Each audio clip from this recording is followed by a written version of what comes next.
metric, we won by a lot. It was a massive victory, and we won, I think, largely because of this issue. I put this issue as #1 issue, and they don't want us to do what we're supposed to do, and I don't think that can be. I hope the Supreme Court is going to fully understand what's going on.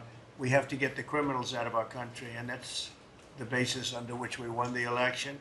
Core GDP, and this is, you probably saw some numbers today, and I have to start off by saying that's Biden.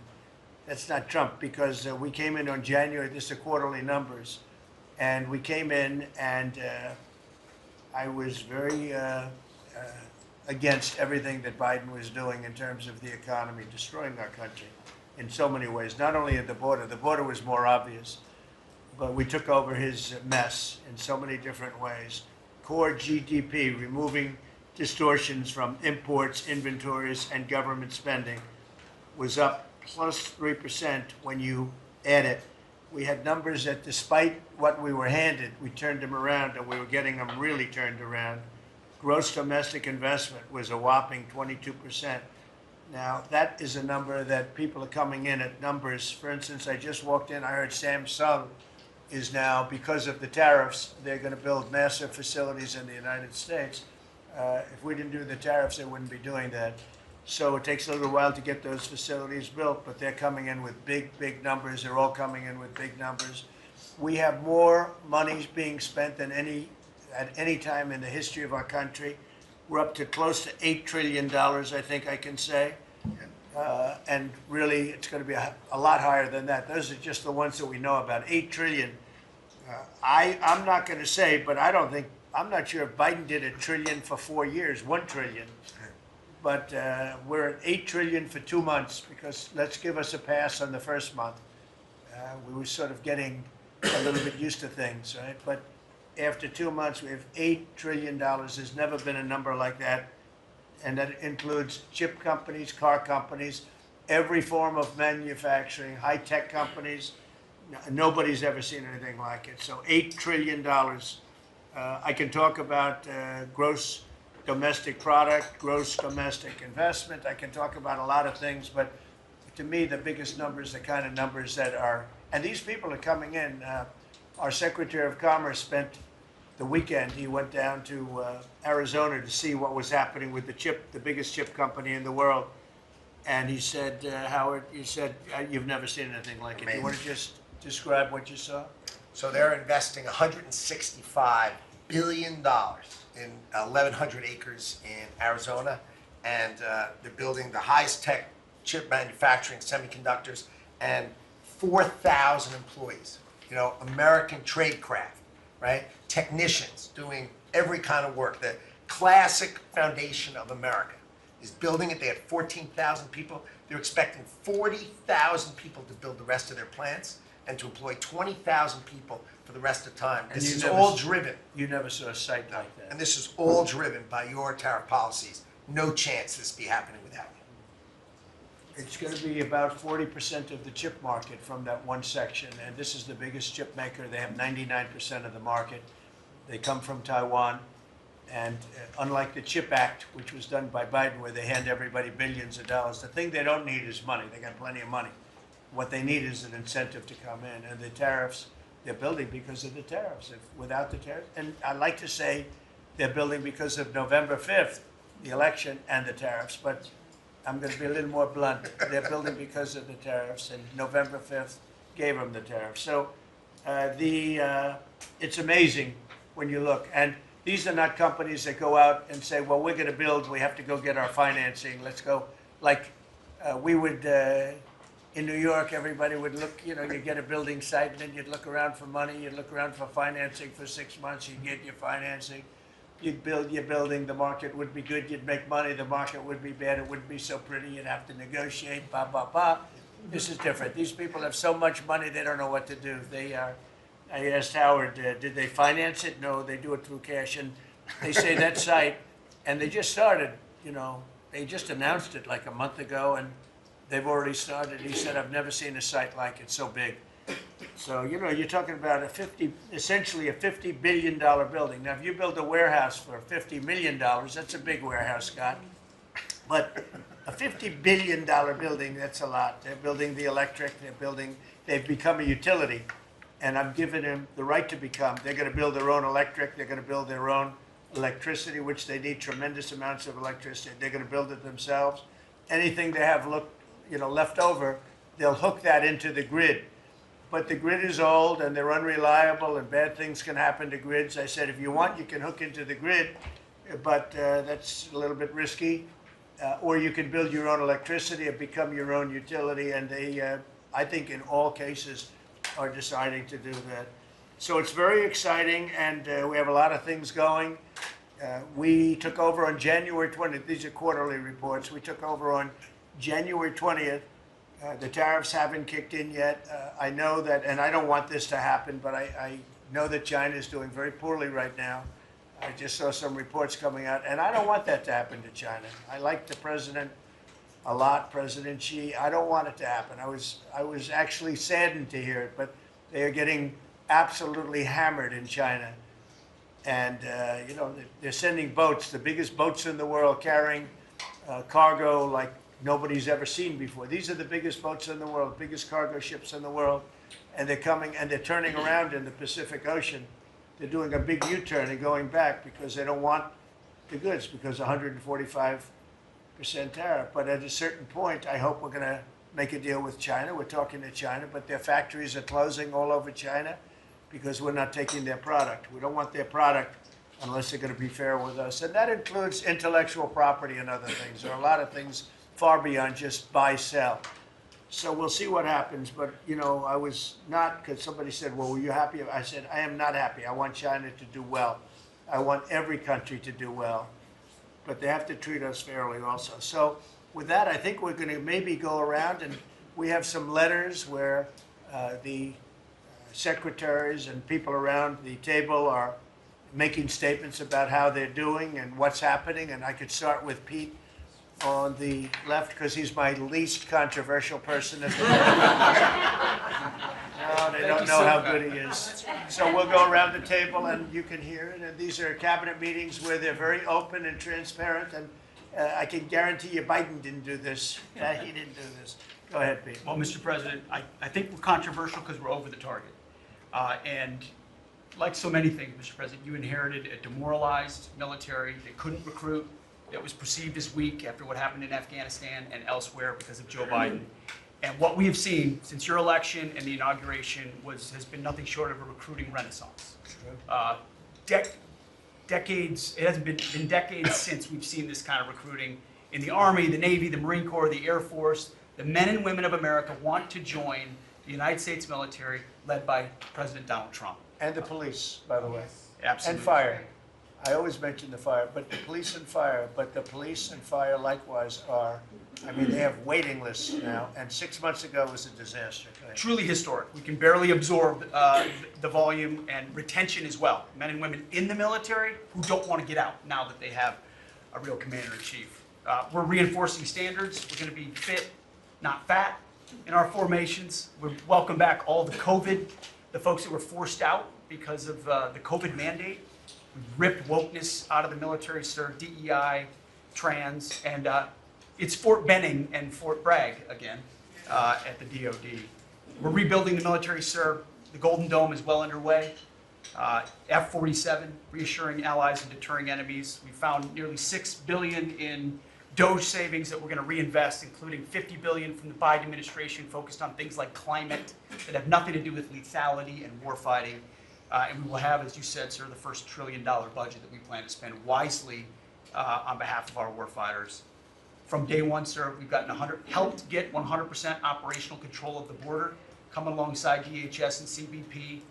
We've got 11,000 troops on the border who now, because of the new national defense area, sir, can help detain illegals at the border and hand them over to CBP. It used to be if you saw camouflage on the border, they could hold binoculars, and that's it. Now we can detain and assist, and we're going to get 100% operational control of that border. Our NATO allies know they have to step up. The Houthis in the Middle East are feeling the weight of American power, and we're deterring communist China. So because of your leadership, sir, I believe we're making the military great again. And I thank you. Thank you very much. Thank you. Howard? So I have the pleasure of running the Investment Accelerator, which gets to recruit these companies. And you've never seen anything like the companies committed to building in America. Technology companies have committed over $2.5 trillion to build in America based on your tariffs, right? Sovereign countries all backing, the whole Middle East and all these countries backing their sovereign wealth funds. They all want to invest in America, and they're coming in, again, over $3 trillion committed. So just those two topics, you're at $5.5 trillion. And then you've got the whole pharma industry knows it's got to come home because America pays for all the drugs of the world. So the pharmaceuticals have to come home, right? Autos coming home, industrials coming home. So, you know, we've got to train, and your great Secretary of Labor together and Secretary of Education together, we're going to train the workforce to build America. It's unbelievable. We've got so much, as I travel around, the attention on the Trump Gold Card. I mean, it makes me very popular. Last night, I was out to dinner, and someone came up and said, can I buy 10? And how do I buy 10? And I'm like, that's pretty good. It's $50 million for dinner. So, you know, I was paying for my dinner. The External Revenue Service, right? You've got the tariffs and the hundreds and hundreds of billions of dollars coming in to build the External Revenue Service. That our objective, of course, is to replace the Internal Revenue Service and let those outside countries trading with us, let them pay their fair share to America. And then, of course, you got rid of de minimis. And what happened is these foreign countries were sending in little packages for free and knocking out our mom and pop businesses across America. You put an end to it, and you're going to rebuild the mom and pop and the small business of America. You're their president, and I'm proud to support you. It's very important, de minimis. It's a big deal. It's a big scam going on against our country, against really small businesses, and we put an end to it. Mr. President. Please. So, CAFE standards, we have the fuel economy standards on vehicles that are going to go to 50 miles per gallon. We are going to rewrite those standards, bring it down to something that's far more reasonable. Elon's fine with that, I hope. But it's going to drive down. It's going to drive down the price of a car in America, making cars more affordable for families. Also, Biden had the social cost of credit when we build infrastructure, roads, and bridges, adding 3 to 5% on infrastructure costs. We've gotten rid of the social cost of carbon, driving down the cost to build roads and bridges across the country. We have what is called follow the law. So we have so many states and municipalities that don't follow the law. So whether it's DEI, discriminating against Americans, whether they give illegals driver's license, or their sanctuary cities or states, if you don't follow the law, if you're giving license to illegals, if you're having DEI policies, we're not going to fund your projects. So you got to certify in your state or in your city to get road and bridge money or rail money that you're actually following the law, which includes the executive orders from you, Mr. President. We're cutting back funding. We send research money, Mr. President, to universities to do research on more equitable and sustainable transportation systems. Projects that'll use data and public opinion to inform policy and infrastructure and technology benefiting diverse communities, including women and gender non-conforming people. Just stupid wastes of money. We're pulling that money back from universities. We should do good research if we're doing research in universities. And then one last thing, air traffic control. We don't have enough air traffic controllers. We're about 3,000 short. We're working on an agreement with the union, so when controllers become retirement eligible, we're going to cut a deal to try to get them to stay longer, to stay in the tower. And then we have a plan to put more butts in seats in Oklahoma City, so we can get more students through the academy and into towers as well. It's going to take us a while to do that, to train them up, but we're in the process before our 4 years are done. Well before that, we're going to be at full capacity. Joe, do you want to tell them about, I think we have to bring it up, we have very obsolete equipment for air traffic controllers. The equipment, the towers have horrible equipment. It's been renovated for years. The money they spent over the last 4 years, this Booted Edge did a horrible job. They wasted billions and billions of dollars hooking up wire equipment to non-wire equipment to satellite equipment, and you're not, a third grade student would know it doesn't work. You can't work it. They wasted tens of billions of dollars. But we want to put a brand-new air traffic control system in, and you might want to Yeah, so describe that, please. this, you and I have talked about this. It's a state-of-the-art system, envy of the world. And it's, I mean, listen, our system is safe, but you would have hoped someone would have seen that there's a problem with fixed-wing aircraft and helicopters coming in at DCA. Someone should have seen that before we lost almost 70 lives. It's our job to look and see that we have an aging infrastructure around air traffic control. And so if we don't build a brand new system, there's going to be failures and people will lose their lives. And so we need the help of Congress to help fund this, but it's going to be all brand new. And after you build a brand new system, we have the bedrock and the foundation to actually build on top of it. But no one has done this, Mr. President. There's Band-Aid fixes that have happened over the course of 20 years. You can't have a Band-Aid fix. It doesn't get done. It has to be brand new. The technology, it looks like it's out of a 1980s movie. Old computers, floppy disks.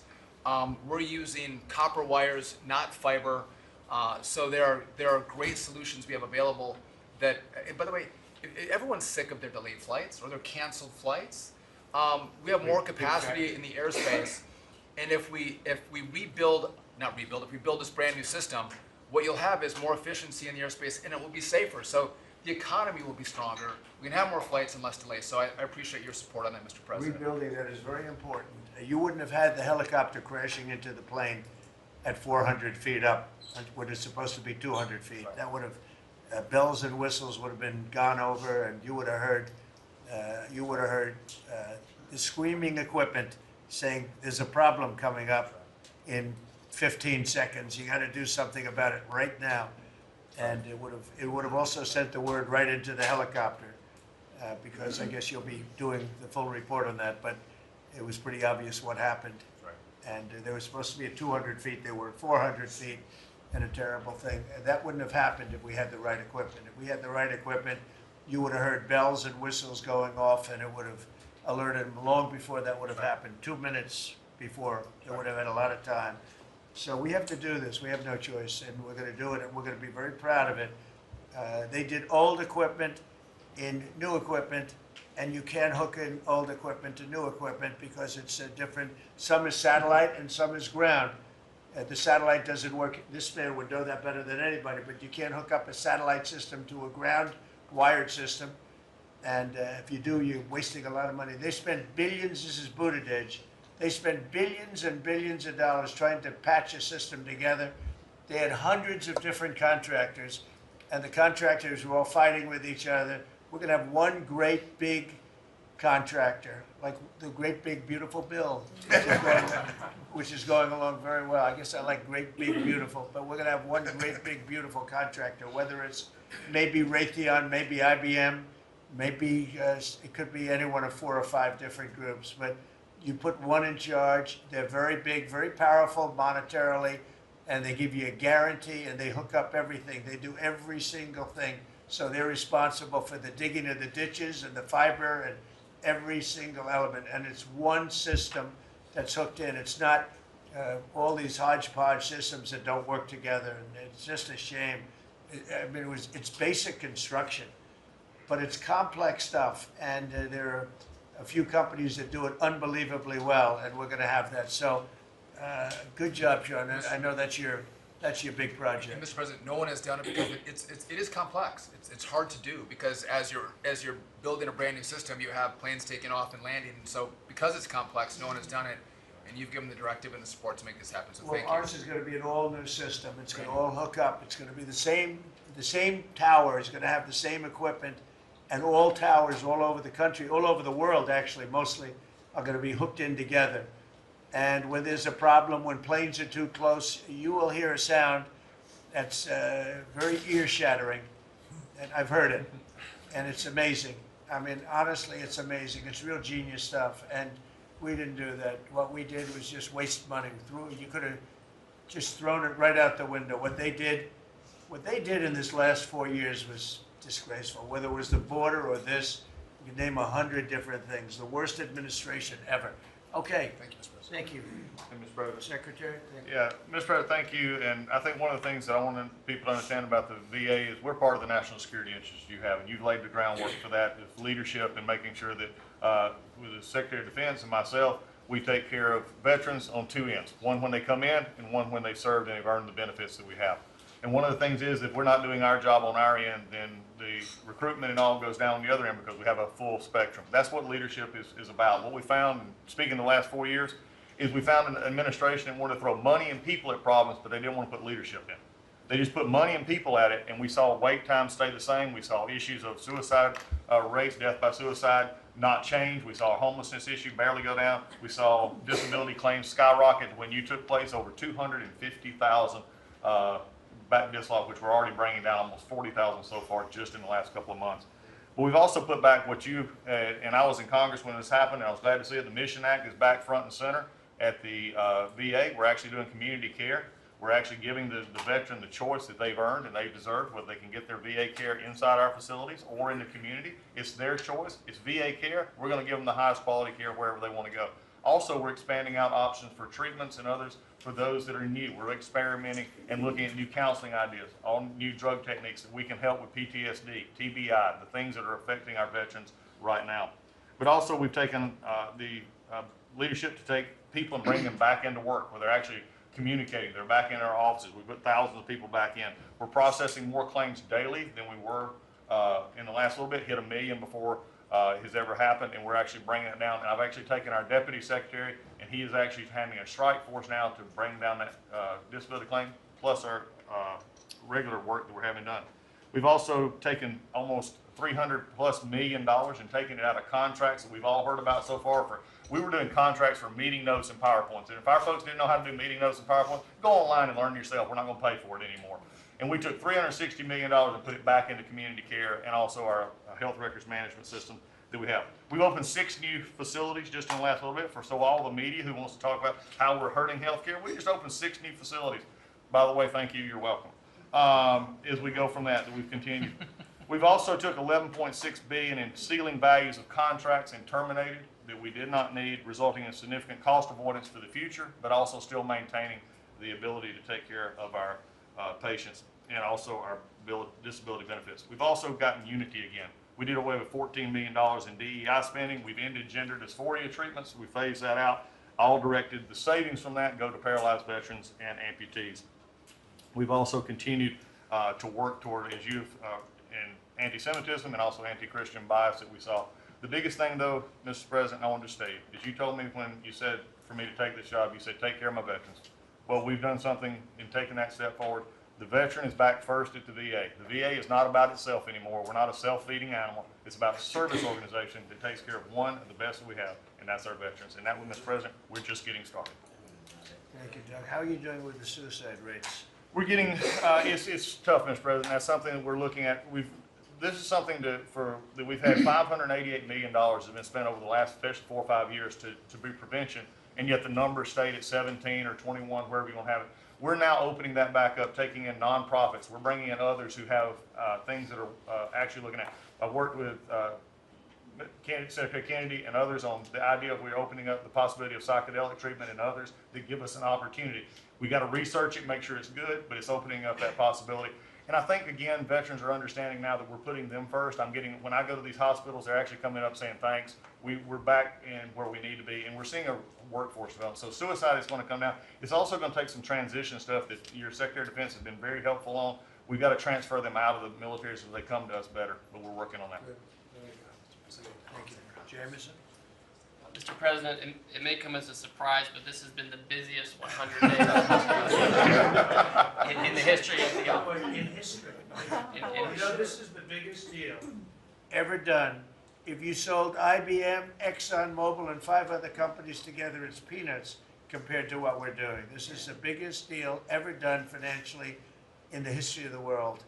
And I think we're doing great. You're going to see some big, big results. Go ahead. And I'll just say something that Secretary Duffy said in his context, because it's complex, no one has done it. So this is something, a reordering of global trade that hasn't happened since the end of World War II. And it's long overdue because we've seen manufacturing offshore under the old global trading system. When the net result of the global trading system is that all the manufacturing goes to Asia and other places, that's a system you have to replace, and that's what you're doing. They said you wouldn't be able to do global tariffs. We did it. They said everyone would retaliate. No one retaliated outside of China. They said no one would come to negotiate. We're talking to dozens of countries. They said no one would have offers. We have dozens of written offers. We have lots of countries in this week. This is like a break for me to come and not You have the list that you showed me sure. with all the countries that want to negotiate. They all want to negotiate. They want to make a deal. Don't zoom in on this. Yeah, this is like a tracker, right? We have all these columns of which countries have come in, when we started negotiations, who gave us an offer, are we in technical talks, and when do we expect to have deals done? Those are some weeks out, but we're working very quickly on this. Thanks to you. Thank you, James. You're going to have a lot of fun for the next 3 weeks. Michael, you have anything? Mr. President, in the last 4 years, the world experienced a total lack of zero leadership under Biden, and then we've had 100 days of your leadership with respect, with strength, starting with there'll be all hell to pay if you don't let our people go. Dozens, over 40 Americans have come home under your leadership.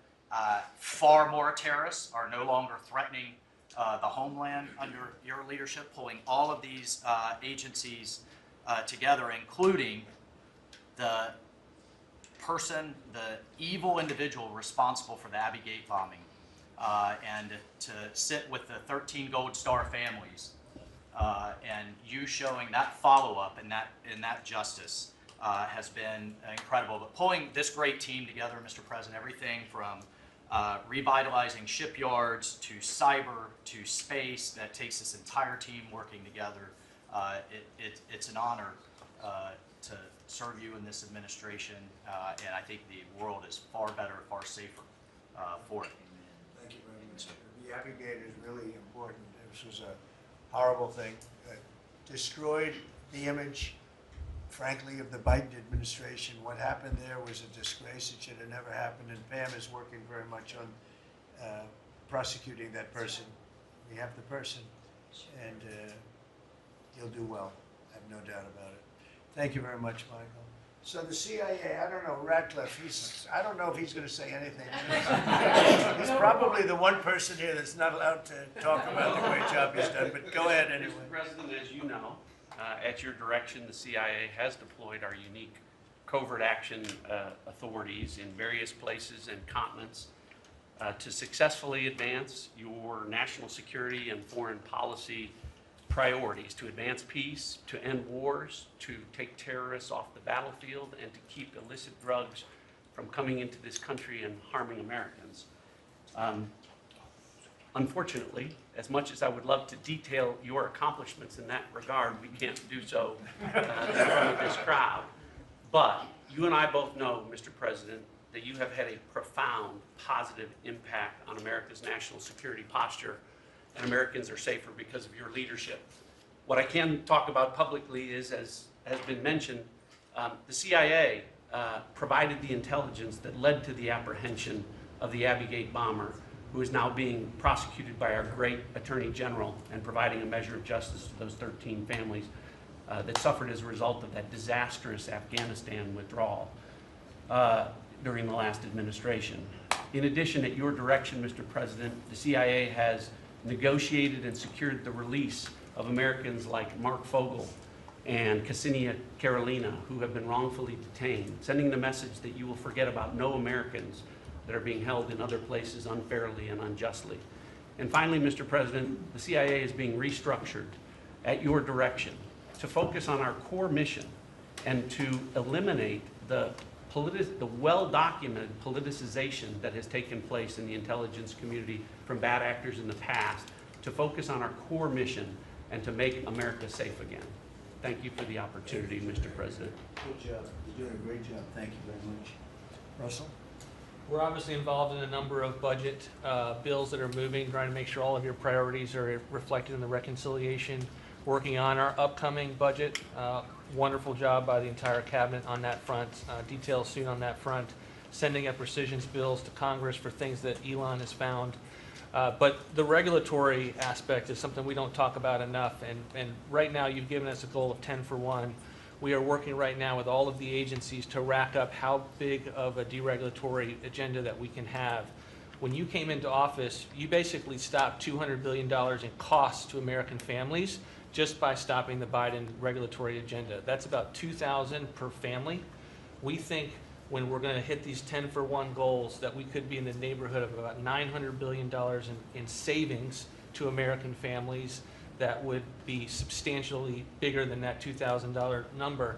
And the point that I would make, in addition to just savings cheaper to the American people, there's an aspect of wisdom when you're enforcing these rules that comes into play.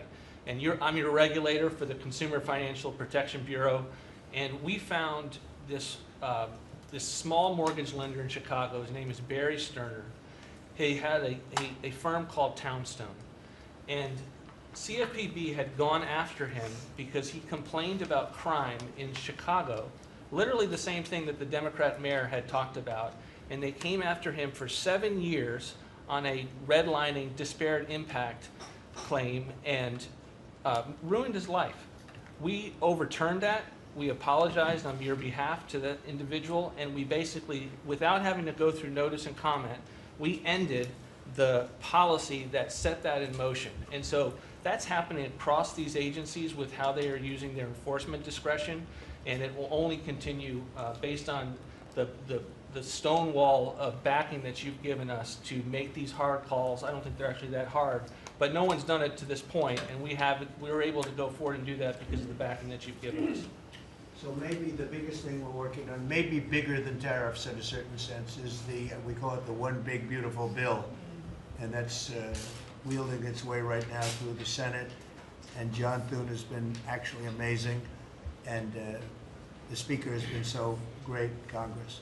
Mike Johnson has been really, two guys they get along great, and it's just been a beautiful, unified attack, really, because we have to attack because the Democrats are trying to stop it at every turn.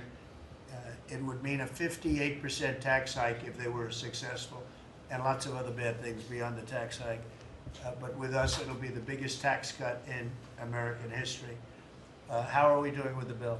We're doing great. We're day in, day out, hour by hour negotiations to make sure your stuff is in there, and to make sure we have the border resources, the defense resources, and to save the American people some tax money and make sure all those tax cuts that you ran on are in there that help get people back into the workforce. And I think we're making a ton of progress. I think we're doing well. Like I said, the biggest tax cut in the history of our country. And it would be the biggest tax increase if the Democrats are successful. They're the only people I've ever seen running for office where they want to increase taxes, but this would be a 58, maybe a 60% tax increase, unsustainable for the American people. Thank you very much. Great job. Susie, the most powerful woman in the world. I agree with that. I agree. I'll be brief so you can hear from these amazing people. Congratulations to everyone on 100 days. That's been it's unparalleled in my memory and best I can tell ever. But it hasn't been busy for busy's sake. The president's promises made to the American people have been kept time and time and time again. You all have been out there spreading the word with community groups and states and media. It hasn't gone unnoticed, and let's work hard to the next 100 and have equally as much success then. Thank you. And you've done a great job, Susie. I think everybody agrees.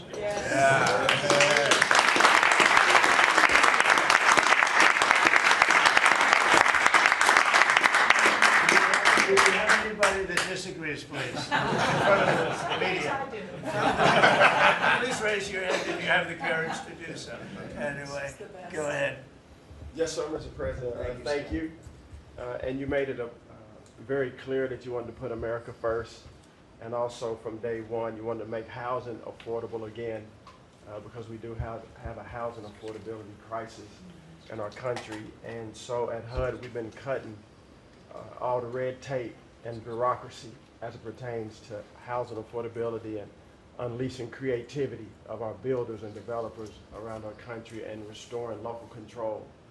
We took down the affirmatively furthering fair housing rule, as you know, which was a zoning tax from Washington. So no longer will Washington be picking winners and losers, but localities and elected officials in different states and cities will have that flexibility. Also, you alluded to securing the border, and such a great job has been done with all of our partners at the table. And at HUD, we want to make sure that the resources that we have now, which is American taxpayer dollars, in the Biden administration, they prioritize illegal aliens over the American people. And so we signed an MOU with Secretary Noem at DHS to make sure that HUD-funded housing only goes to American citizens, and no longer will it go to illegal aliens coming across our border. We have about 9 million people living in subsidized housing in our country. 59% of illegal alien families use some sort of welfare program, costing us $42 billion a year. And so we have prioritized American and American people only to live in HUD-funded housing. And also to make housing affordable, we also signed a partnership with Secretary Burgum at DOI to use underutilized federal lands, as you campaigned on and promised, to identify those lands to build affordable housing in our country so that people can realize the American dream. We also restored biological truth, as you did in sports. We have the equal access rule at HUD, which we took that rule down to ensure that at women shelters, that those that enter those shelters would be of the same sex, and that we would protect the ladies of our country. No longer will those that identify as women but are not women be able to enter our shelter, so that we can protect the ladies that we serve. Along with our DOGE task force, we identified over $2 billion in savings. At HUD, $260 million at HUD were just in contracts, $4 million were DEI. And so we took those contracts down and de-obligated and sent back $1.9 billion back to the Treasury for the American people. Again, we want to be good stewards over the American taxpayer dollars. And so, Mr. President, thank you for your leadership in this. And we have a tremendous team at HUD, and I'm so grateful to be part of this team around this table to take care of the American people. And I consider it a great honor and humble to do so. Good job. Yes, sir. Thanks. Yes, sir. Appreciate it. Look. Well, I'm not sure if anyone's heard, but the price of eggs is down. I know it's news. I know it's news. Listen, sir, today on, as we celebrate the 100th day, I think that it's just such a joy and an honor to continue to do this work, so thank you for that. We have been obviously very focused on the cost of groceries, specifically eggs led the way, as you have so eloquently discussed over the last few months, and we're holding tight on a very significant decrease, which is great, and investing where we need to there. As I mentioned before the press came in, we have had a massive issue with Mexico on water, getting water to our farmers along the border for decades. When I worked in Texas 25 years ago, we were fighting with the Mexican government over the water then. You got involved about 2 weeks ago. That evening I started conversations, and as of just a few days ago, thanks to Secretary Rubio's great deputy secretary and I have been negotiating, and we hit the best deal I believe in history on behalf of our farmers, and thanks to your leadership and your strength on that.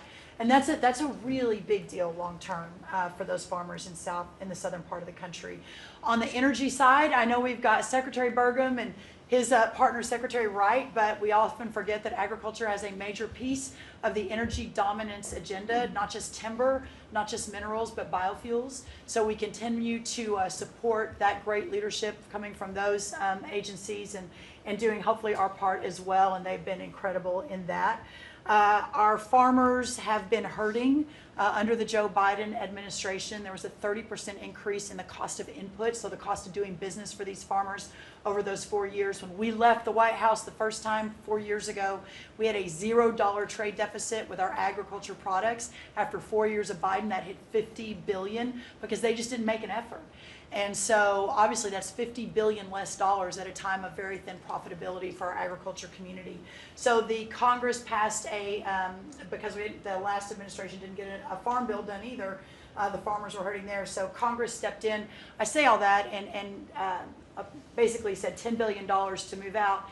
USDA, fastest in history, that money went out to those farmers that couldn't make plant their crops. And so I'm really proud of that, and you'll hear a lot of that from the farmers today, that this USDA is moving more quickly than any ever before. And we're not organizing money based on the color of skin and other ways, which was how the last administration was moving out. We have canceled $6 billion in contracts thanks to our great friend Elon Musk and his Doge team. A lot of those were DEI, gender, studying transgender mice. Who knew?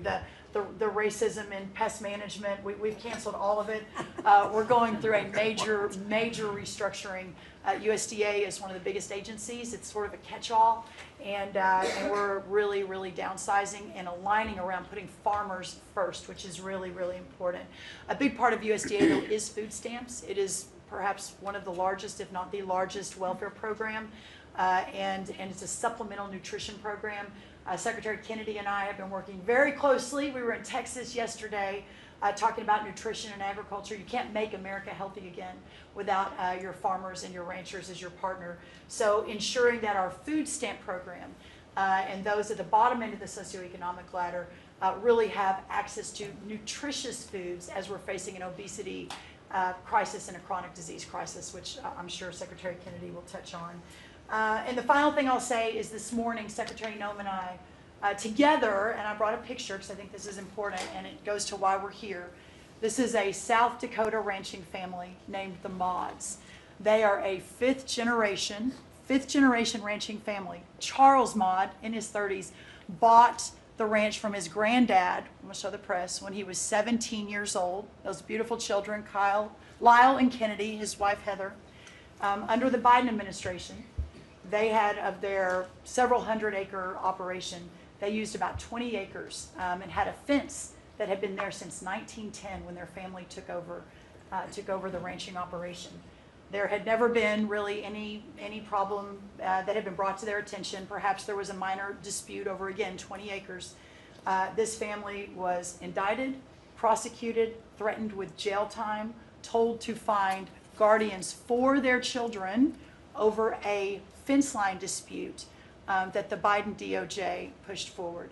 So this morning, on the steps of the U.S. Department of Agriculture with Secretary Noem, who was their governor, as the governor of South Dakota, which is where these great people are from, all charges, criminal charges, were dropped, and really appreciate the Department of Justice. It was a really big day as we sent the signal that the over-criminalization and using government, and you know this better than anyone because you were in the crosshairs for so long, that those days are over and the regulation through prosecution is no more.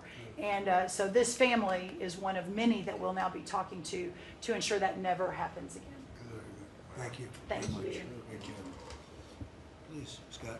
Sir, it's been a momentous 100 days with you at the helm, and I view this 100 days as setting the table for peace deals, trade deals, tax deals.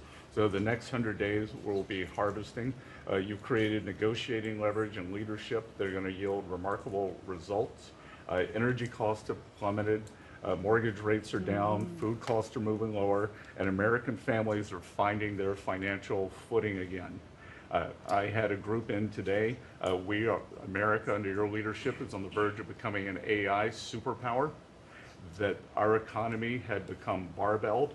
We had high tech and finance on one side, natural resources led by energy, which the previous administration tried to kill, on the other, and you're filling in between with precision manufacturing that we're going to be bringing back through good trade policies, good tax policies.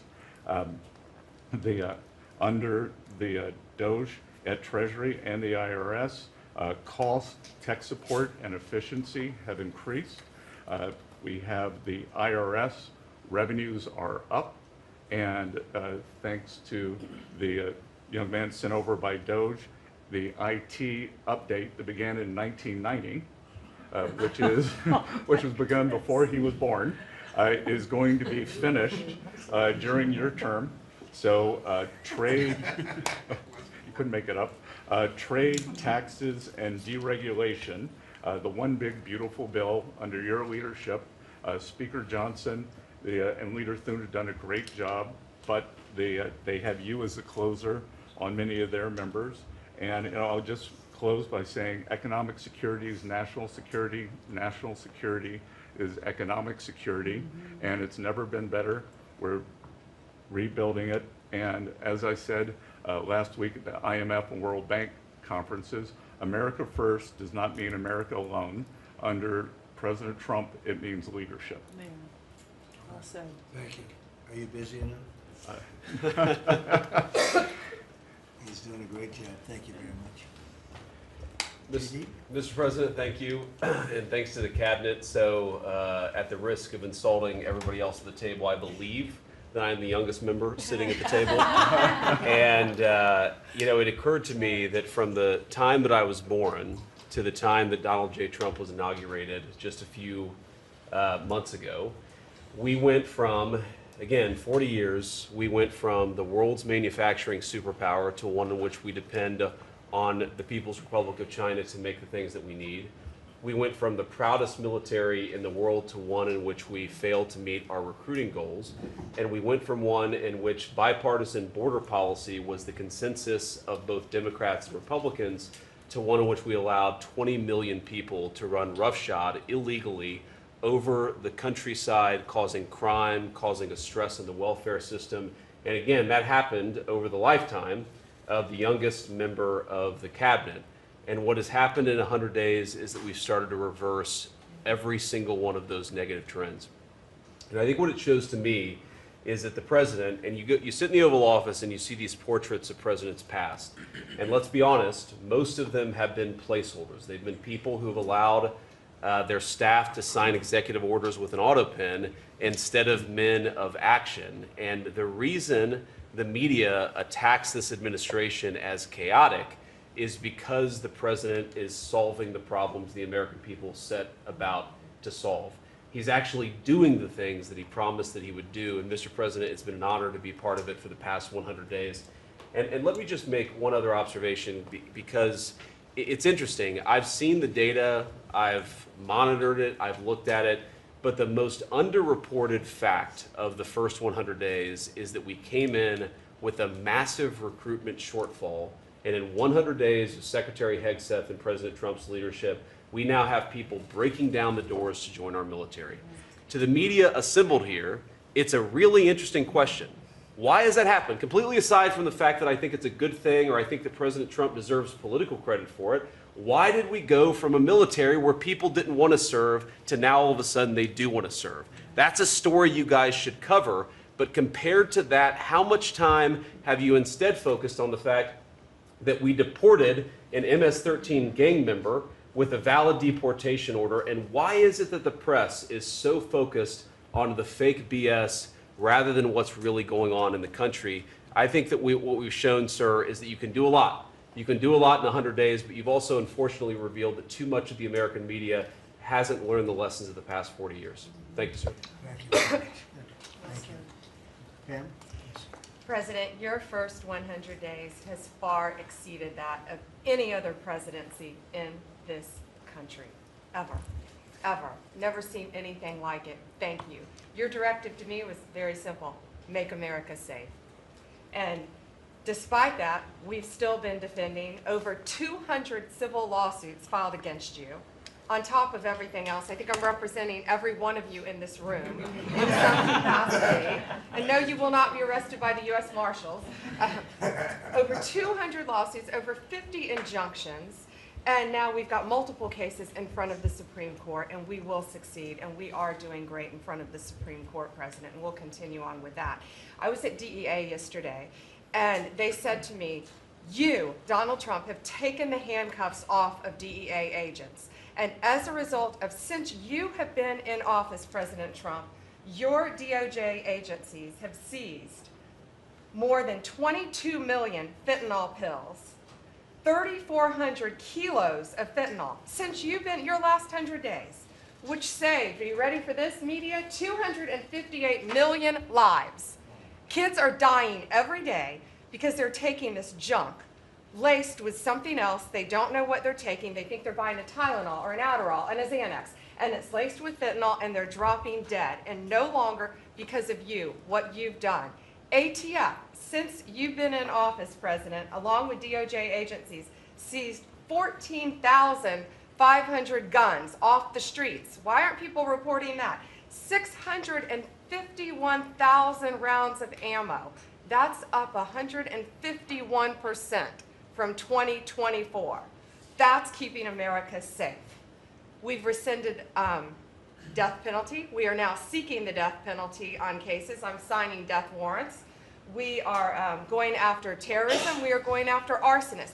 Whether you're burning Teslas, we've arrested 9 people so far in 7 jurisdictions, no negotiations, 20 years in prison, or you're burning down the governor's mansion in Pennsylvania. We will be there to protect you. And I've been talking to Governor Shapiro, and he greatly appreciated you reaching out as well.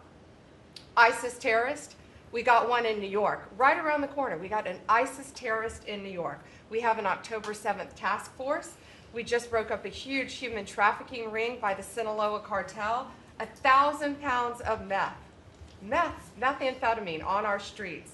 Ton of fentanyl, 20,000 Molly pills. Those are the drug of choice among at clubs and bars for young kids. They were fake, but you know what they had in them? Fentanyl. That's 20,000 lives saved because of you, right there. We brought back 29 cartel members from Mexico at your direction, and one killed the Kiki Camareno, a DEA agent, in 1985, and many of us got to talk to his widow and his son, who is now a judge.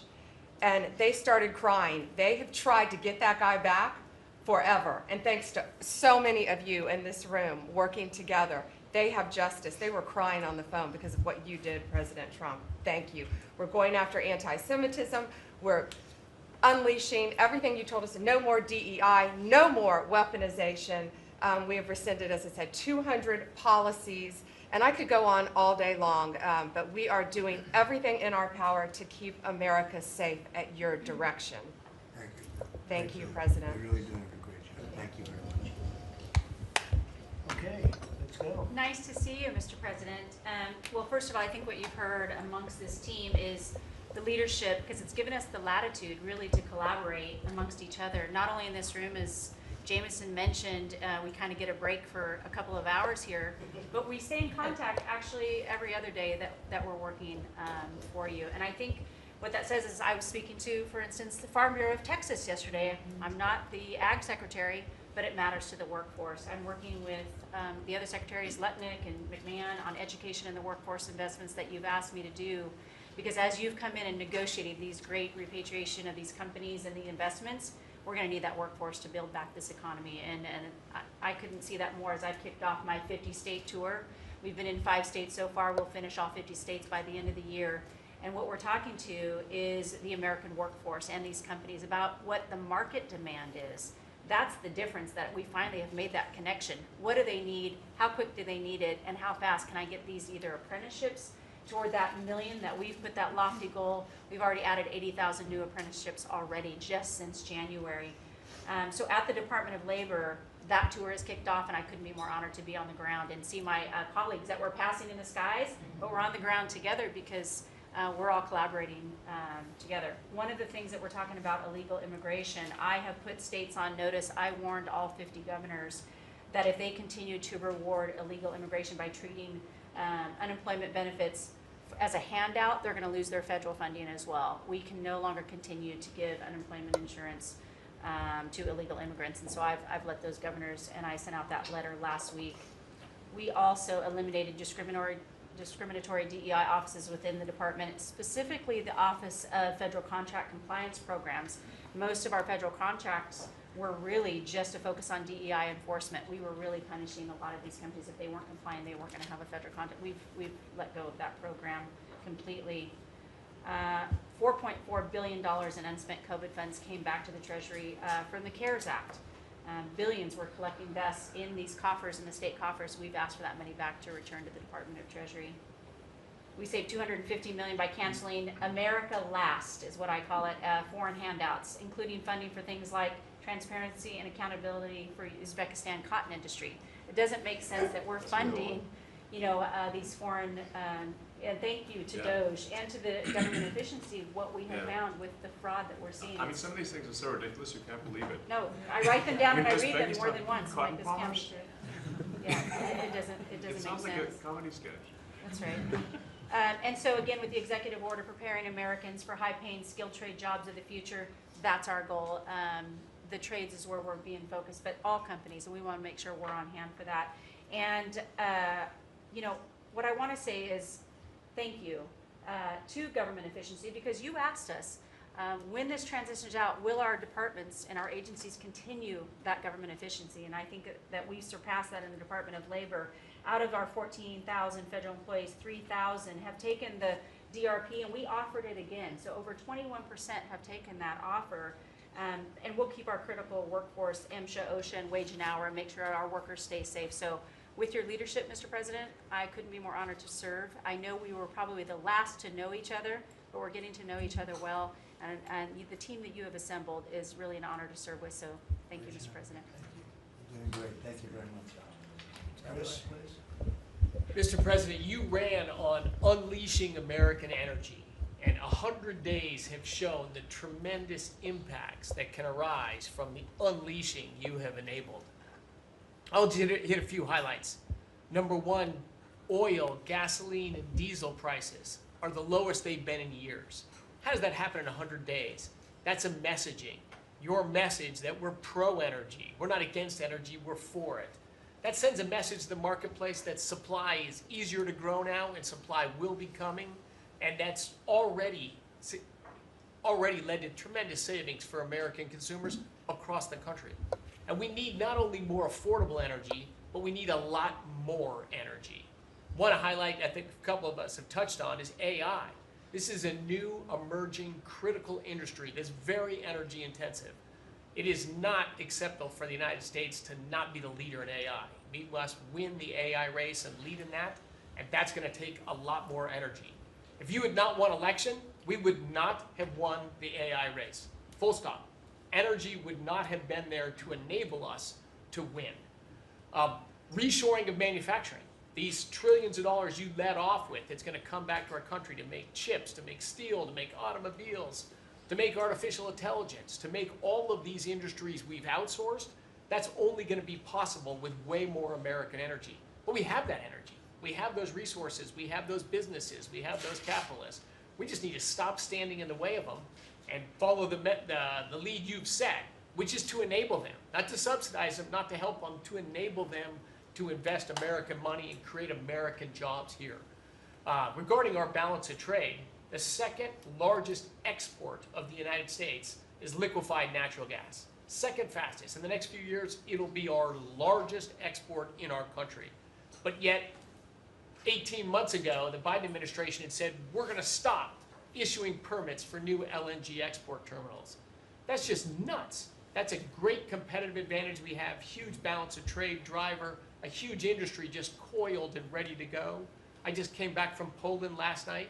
They are thrilled that America's back in business again and that the rest of Europe can get off of Russian energy and can enable their own economic growth with secure, reliable, affordable energy from the United States. Also witnessed the signing ceremony for a deal between two large American businesses to build a huge nuclear power plant in northeastern Poland. The first of this design built in Europe. It'll be the first of many. I spoke with many other nations over there. They want to buy more American gas. They want to get American technology.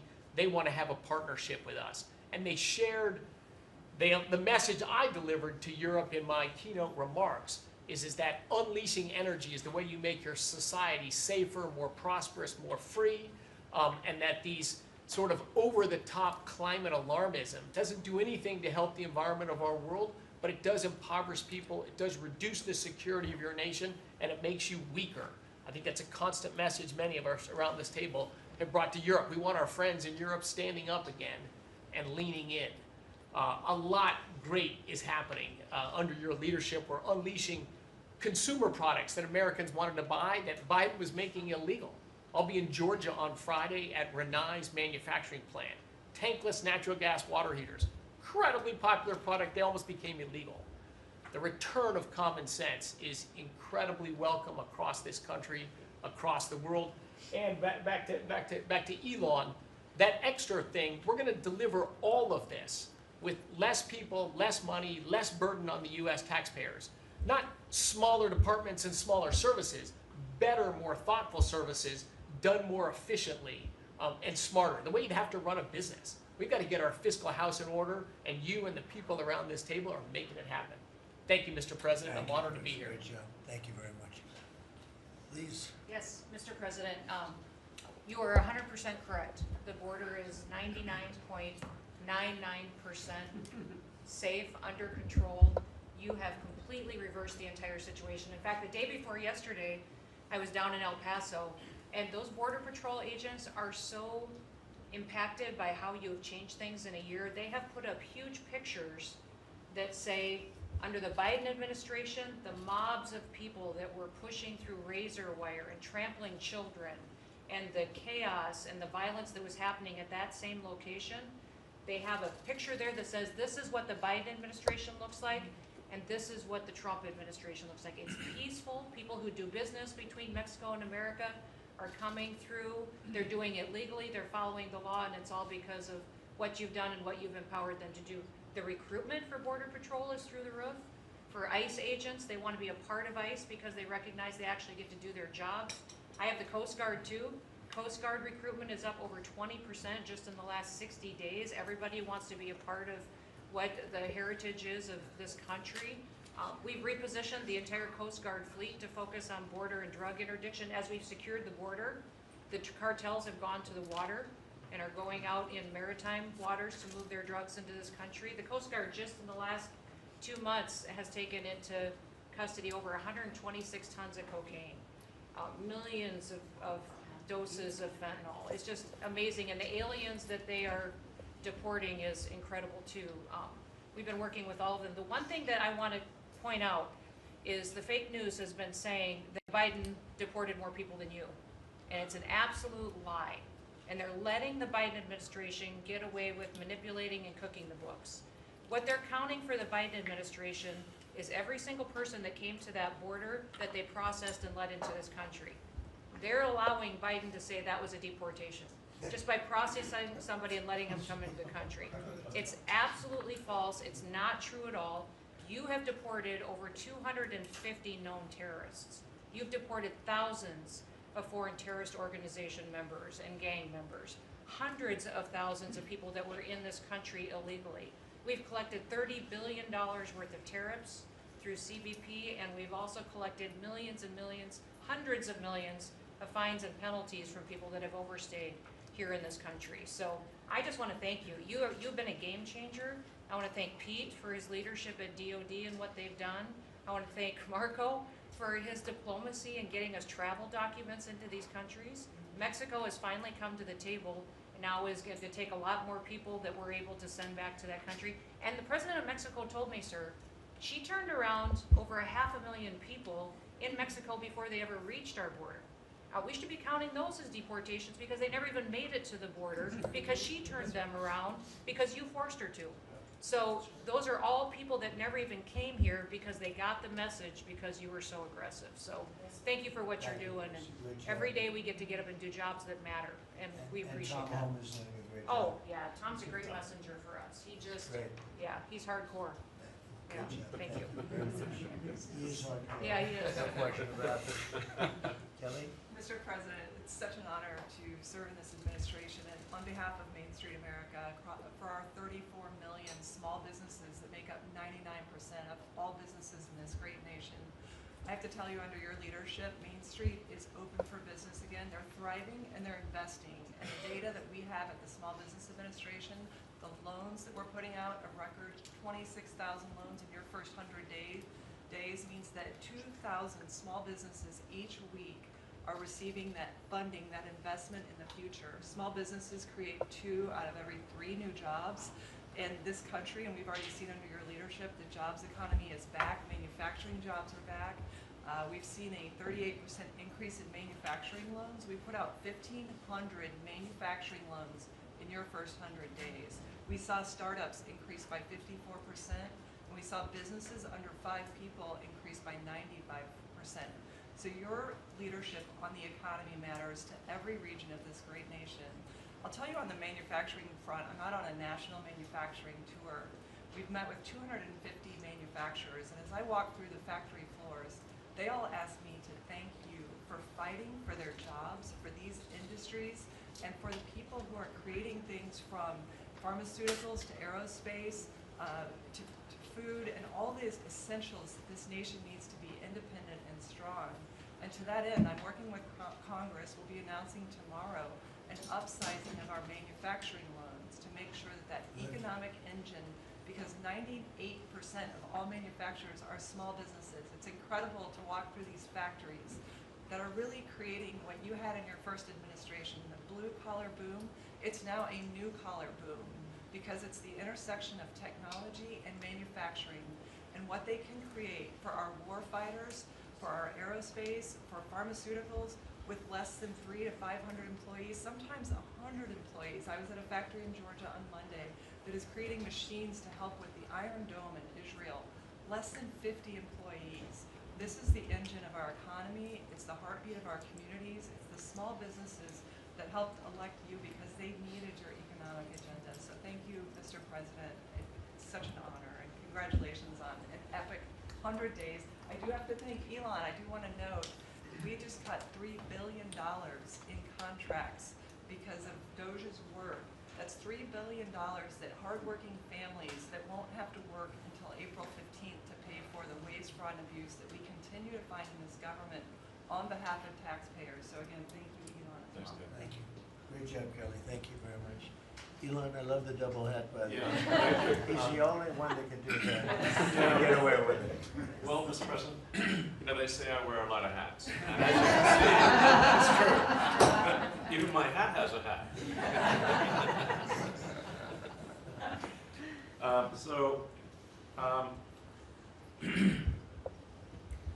You know, the American people voted for secure borders, safe cities, and sensible spending. And that's what they've gotten.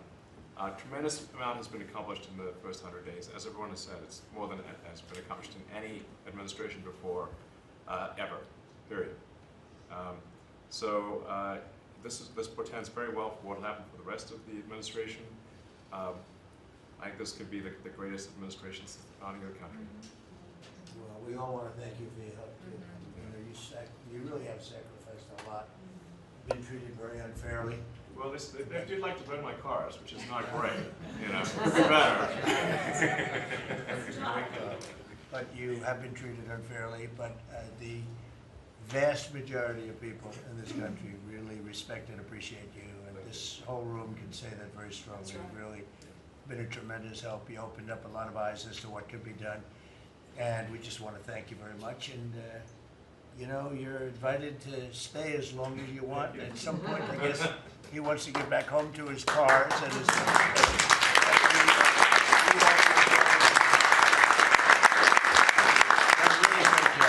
You've done an incredible job. $150 billion. Think of that. Yeah. 160 now. Yeah, 160. Maybe They said, oh, it could have been more. And a lot of stuff is being worked on. That number could be doubled and even tripled. A lot of things are being worked on that we don't count yet because it's not quite there. But you've done a fantastic job, and we appreciate it very much, Elon. You know, thank you, and it's also an honor to work with your incredible cabinet. I just like to say thank you, everyone, for it's great to work with you. Thank you very much. Thank you. Mr. President, congratulations on this truly historic first 100 days of your administration, really only made possible by your focused leadership on delivering the mandate the American people gave you. You've empowered all of us to deliver that mandate, and I'm grateful to have the privilege of leading the intelligence community towards ending the weaponization, politicization of the intelligence community that's gone on for far too long. And building out what is truly a lean and agile and effective intelligence community that is helping you deliver that promise to the American people of safety, security, and freedom. So, Mr. President, I'd like to highlight just 3 of the areas where we are helping to support your leadership and your work in making America safe again and bringing about these changes. First of all, because of your designation of cartels as foreign terrorist organizations, I took immediate action with our National Counterterrorism Center to prioritize their focus on those terrorists and gang members who are trying to enter our country through legal or illegal means, and to seek out those who already are here in our country because of the Biden administration's 4 years of open borders. We've been working very closely with your great Attorney General's team at the DEA to get these known cartels into our systems, to be able to stop them at the border, and turning over names to Department of Homeland Security and the FBI to be able to find those who are already here in our country. Just the other day, we found 700 alien terrorists who have ties to MS-13, Tren de Aragua, and the Sinaloa cartel. Just yesterday, our NCTC identified almost 600 individuals with ties to other terrorists who came through our borders illegally, claimed asylum, and under the Biden administration were paroled here within our borders. Secondly, Mr. President, like too many organizations in the federal government, the ODNI has become very bloated with too much waste and abuse going on within the organization. We've done a few immediate steps. We are doing more. The ODNI is 25% smaller and more lean today than it was when I walked in the door and when you took office. Secondly, we have just this morning actually shut down a human capital office. As soon as you issued the executive order to stop all DEI activities, we did that, shut down the DEI office. We discovered this human capital office that was essentially a slush fund for DEI initiatives, hidden under the guise of human capital, that closed down this morning, saving taxpayers $150 million. We'll soon be announcing an additional $2.6 billion in savings with other programs and contracts that do nothing to ensure our national security interests. And lastly, we're working every day to hold the deep state accountable, to end the politicization, weaponization of the intelligence community. This past week, I sent 3 criminal referrals for illegal and unauthorized leaks to the media of classified intelligence for prosecution. We have 11 more that are under investigation.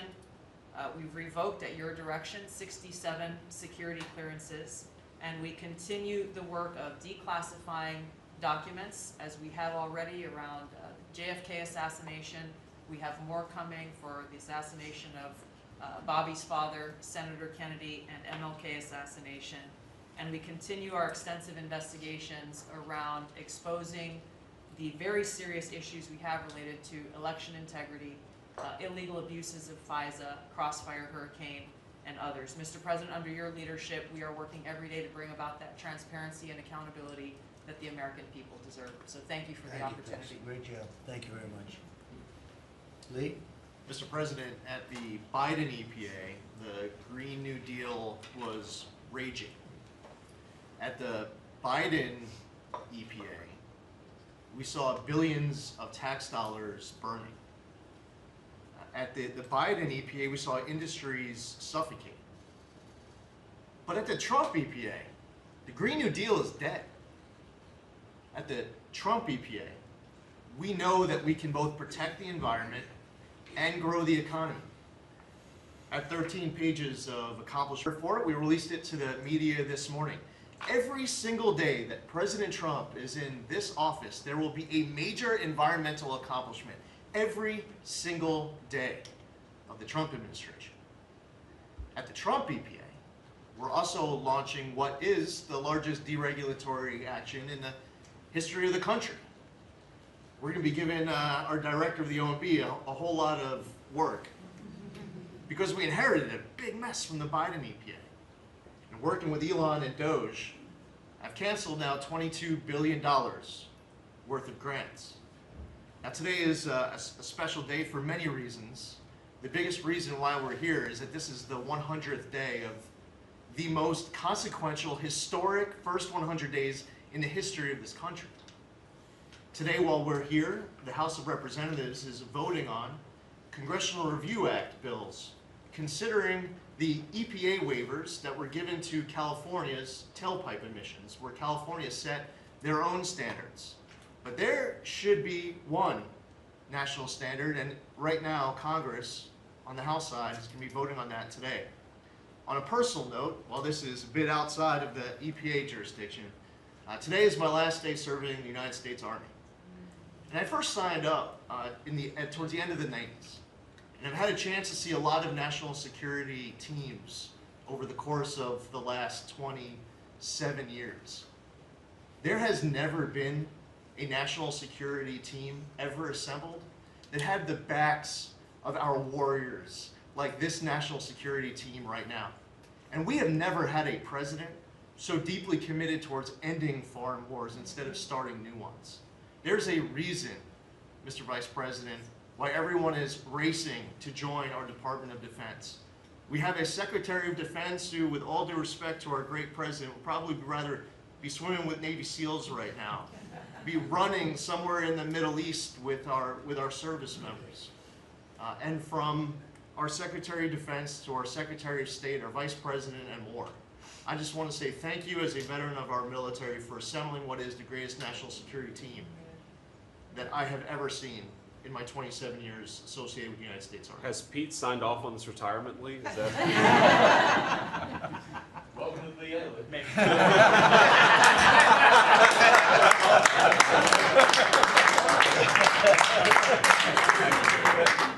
Thank you for your service, Lee. Yeah, thank you. You're doing a fantastic job. We appreciate it very much. So, Well, Mr. President, I don't think I have ever worked so hard to try to fire myself. We're certainly making great strides in that. We've reduced the folks over at the Department of Education by about 50% now through our RIF program, and so we've closed a lot of the district offices, consolidating, so there are a lot fewer people working a lot more efficiently in the Department of Education. The commissioners of education in every state, and I was at a meeting with them not too long ago for not only our states but our territories. They are thrilled with the opportunity now to be able to have more control over the education in their states, to get rid of a lot of the red tape and regulation that's kept them from doing what they're doing. So we're seeing, I think, great improvements. We'll see test scores, I believe. It'll take a bit for them to be able to go up, but I think now that they're going to have the opportunity to put in their own programs, we'll see that grow. At the same time, we've been focused on higher education for our universities. We've returned proper enforcement of Title IX protections to schools. We have stopped funding to Columbia, for instance, and some other schools for not only Title IX but Title VI infractions. And those are moving along. I think we've brought people to the table. They know that you're serious. You meant what you said. They're going to make changes. They're making their campuses safer again. Anti-Semitism was just out of control in many of our universities. And so some tried to, in fact, Harvard is sued, and they're saying that it's, First Amendment infraction. No, this is civil rights, safety on our campuses for our young students, who are there. And with Pam's help and the task force that we formed with HHS, with GSA, with other agencies, we're going to make sure that our campuses are safe. And so there's a lot of good work going on. I think one of the biggest things, you'll be very happy to hear this, Mr. Vogt, that we are putting back into place collecting on our student loans that have been delinquent since March of 2020. Been no effort to recollect on those loans. So as of May 5th, the letter goes out that the loan recollection is beginning again. So for those people who have borrowed money and who have not been paying, that's just not to be punitive. There are many ways that they can go online to understand how they can get back into the right payment structure, because when they're in default, they can't buy a house, they can't buy a car because their credit scores are down. So it's helpful to them as well as to get this money back into the country. I mean, $60 billion of increased student loan debt since 2020. And in total, we've got almost $1.7 trillion in student debt. So we're gonna start getting it back. And Scott and his team have been incredibly helpful. We appreciate that so very, very much. And so a lot's going on at the department. And what I would really like, as I'm firing myself, I'd like for you to be known as the education president, because of the best in practice systems that we want to put in every state to incorporate AI so that we are training these new entrepreneurs and business leaders in our country. We can't do it with the infrastructure we have in place today, so you have to be working on that at the same time. So we're going to be doing that. So thank you for your charge to elevate education so that we are providing for every student access to excellent education. Thank you, sir. Thank you very much, Linda. And what's going on with Harvard and some of these colleges that are taking vast amounts of money, who also have vast amounts? They've got $52 billion and really scamming the public and hiring people like de Blasio and Lori Lightfoot, who are certainly two of the worst mayors in the history of our country, paying them a fortune of salary and having them teach our children how to manage cities and how to manage government. What's the word as of this morning on, let's say, Harvard? Well, we're negotiating with them. When we went back to them to say we'd welcome them back to the negotiating table, their response was a lawsuit. So Pam and her team are helping work with that. And I am, enjoying the fact not only am I firing myself, but I'm now being sued fairly regularly by different departments of education. But we're staying tough with them. The other thing that we're looking at also are the 117 violations of these big universities like Harvard and others who are not reporting, as they're required to do by law, foreign money that comes in and how much that is and where it comes from. And so that is a And very, students. Yeah, and it's very serious. Where are these people coming from? Yeah, Yes, sir, exactly. we pulled back their grants because Harvard isn't responding to us, criminal activity by their students. And until they give us that list, they're not getting any more grants from Homeland Good. Security. I think we should pull it back. We did. The students they have, the professors they have, Right. the attitude they have is not American, and I think you should. A grant is a grant. We don't have to give grants. Exactly right. So we'll pull back the grant. All right, very good. Thank you very much, Linda. Bobby? Mr. President, thank you for your extraordinary leadership. Over the past 100 days, we are already making America healthy again. We announced last week the ban on the 9 petroleum-based synthetic dyes, food dyes. Within 2 years, within 2 months, we're going to ban the worst 2 of them. I am working with Secretary Rollins on dietary guidelines, the dietary guidelines that the President Biden's administration gave us. 453 pages. They're basically unreadable. And they are the product of the same kind of politicized science that drove Fruit Loops to the top of the food pyramid. And we're going to do real science, gold standard science. We're going to develop we have till December to do it, but we are working very, very fast together. We're going to get it done by the end of the summer in time to drive change, major dramatic changes in the school food, the school lunch programs over the next school year. I'm working also with Secretary Rollins on the SNAP program and to get sodas and candy off of the food stamp program. 10% of food stamps go to SNAP. And I want to thank you for your courage. You are a business-friendly president, probably the most business-friendly in our history, but you're also willing to stand up to very, very powerful businesses, and you've shown that again and again. Secretary Rollins had the soda industry come and knock on her door very much, very loudly, and they said to her, well, the SNAP program is not supposed to be about nutrition. She pointed out to them that there is no nutrition in a soda. And they said, well, it's not supposed to be about nutrition. And she said to them, the name of the program is supplemental nutrition. It is about nutrition. And we should, we have 38% of our kids are diabetic or pre-diabetic, and we are paying at both ends. We're paying for the food-like substances that make them diabetic, and then we're being bankrupt. We're spending $1 trillion a year on metabolic dysfunction. It's existential and it's not sustainable. We have, I visited Arizona, West Virginia, Utah, and Indiana in the last 2 weeks, who have all applied for SNAP waivers. We're encouraging, thanks to Brooke Rollins' leadership, all of the states to apply for those waivers.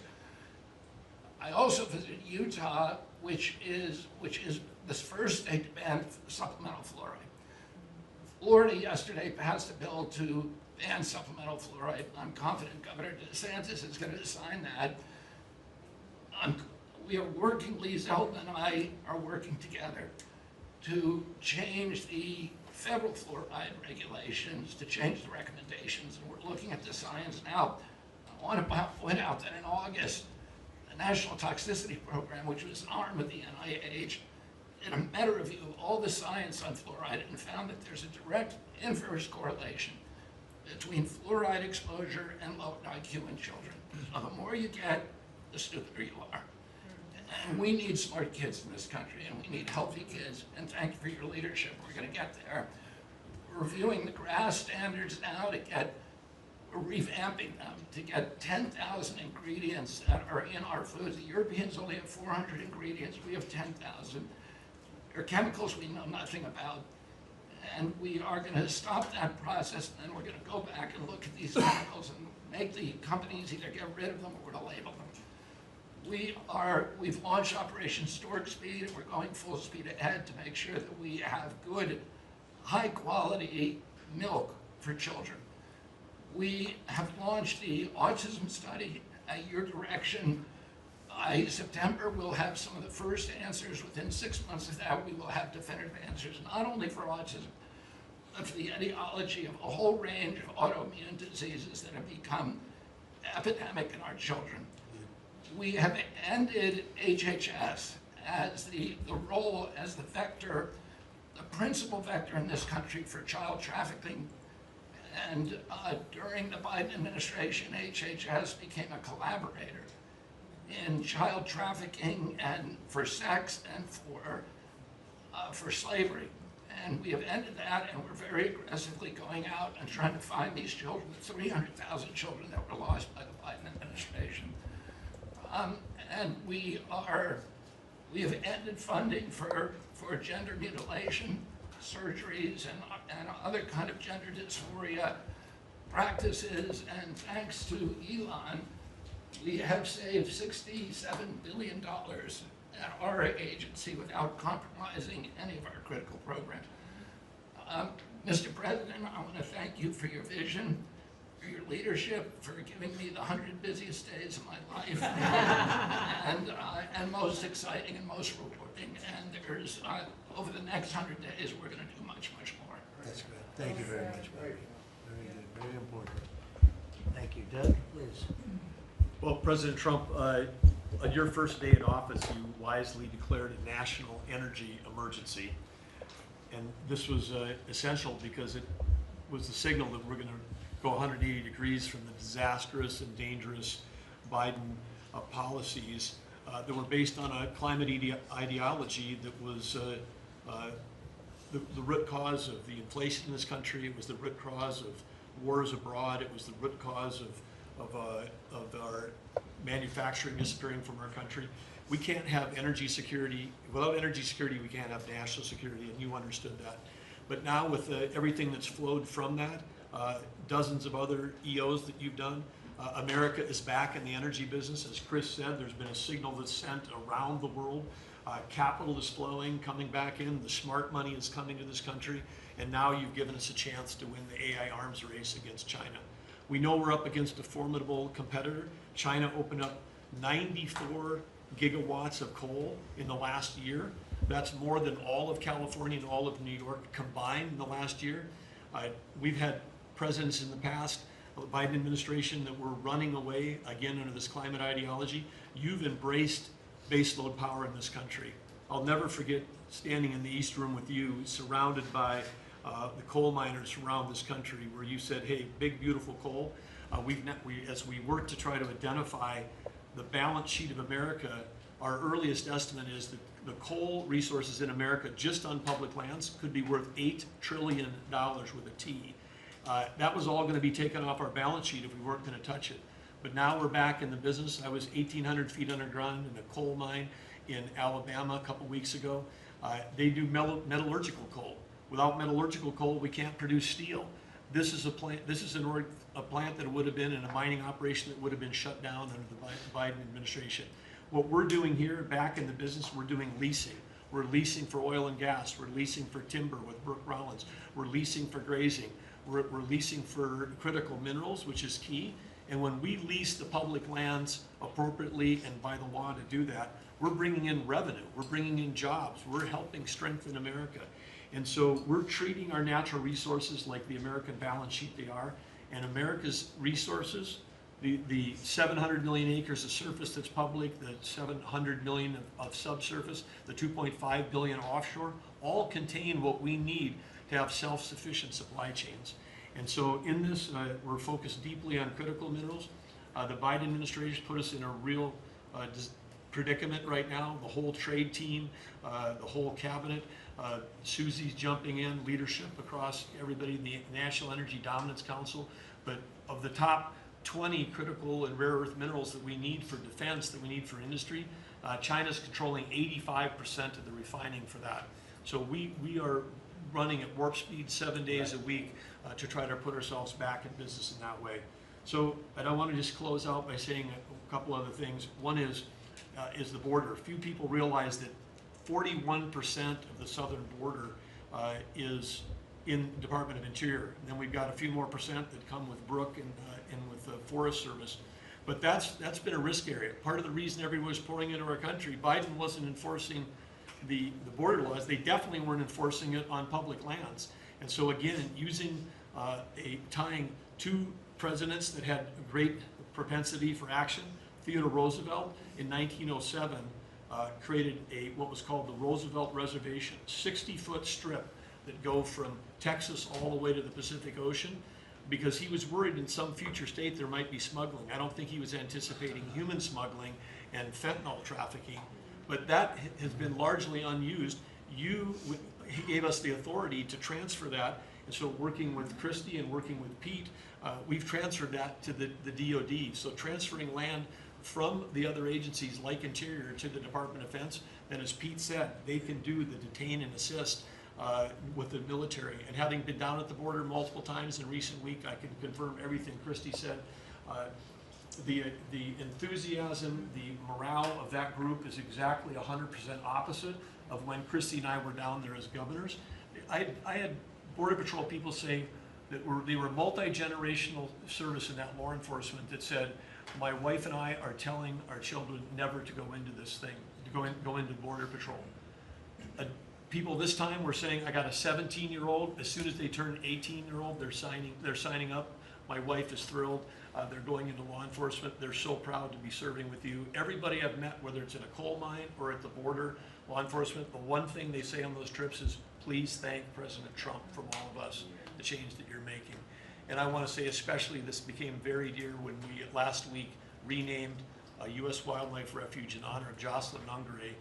Jocelyn Nungare, of course, lost her life tragically to illegal Venezuelan gang members in this country in a horrific way. But her mother, Alexis, was at that ceremony. Her grandmother was there, and Jocelyn's great-grandmother was there. There are 3 other generations of that family were there. They all wanted to pass on their thank you to the power we need to win the Ames race. You're fearlessly doing that, and that creates it just all of us can sprint because you're running ahead. So thank you. Thank you, Doug, and you are doing a great job. And with Chris, that's a pretty much unbeatable combination after 10 years. So thank you both very much. Thank you, Doug. It's great. Marco? Well, it's not easy to go last after all these reports that have come here. First of all, Mr. So it better be good, and I'll be short as well. A couple things, Mr. President. I think you deserve a lot of credit for 2 things. The first is assembling this great team of people. Some of whom I've known for a long time, others who I've gotten to know during this period of time, but putting together a team, not just of talented individuals, but that work well together. It's something never going to be reported on in the media or fully seen, but it happens every single day. For the most part, I interact with almost everyone around this table at some level, and because of Secretary Kennedy, I'm afraid to eat anything. So, At least in front of him. He said Tootsie Rolls are okay in moderation. But it's a great team. And here's the second, and I tell this to people all the time. This is incredibly rewarding service, and you hear it in everyone's voices. Traditionally, in the past, and it's one of the problems we got in as a country, is presidents would say, okay, let's go do something, and then they would have to do a study, and then a study on the study, and then a long internal deliberative process, and by the time you got to it, it was too late, or somebody had forgotten it. In this administration, it's moving, you know the direction, because you know why you were elected. The American people elected you very clearly, and basically, it's measured, I used to say by days and weeks, now it's measured by hours and minutes, but action is happening. And that's what people want to see. And I'm going to talk about foreign policy in particular, because I'm not sure this is fully appreciated. This president inherited 30 years of foreign policy that was built around what was good for the world. In essence, the decisions we made as a government in trade and foreign policy was basically, is it good for the world? Is it good for the global community?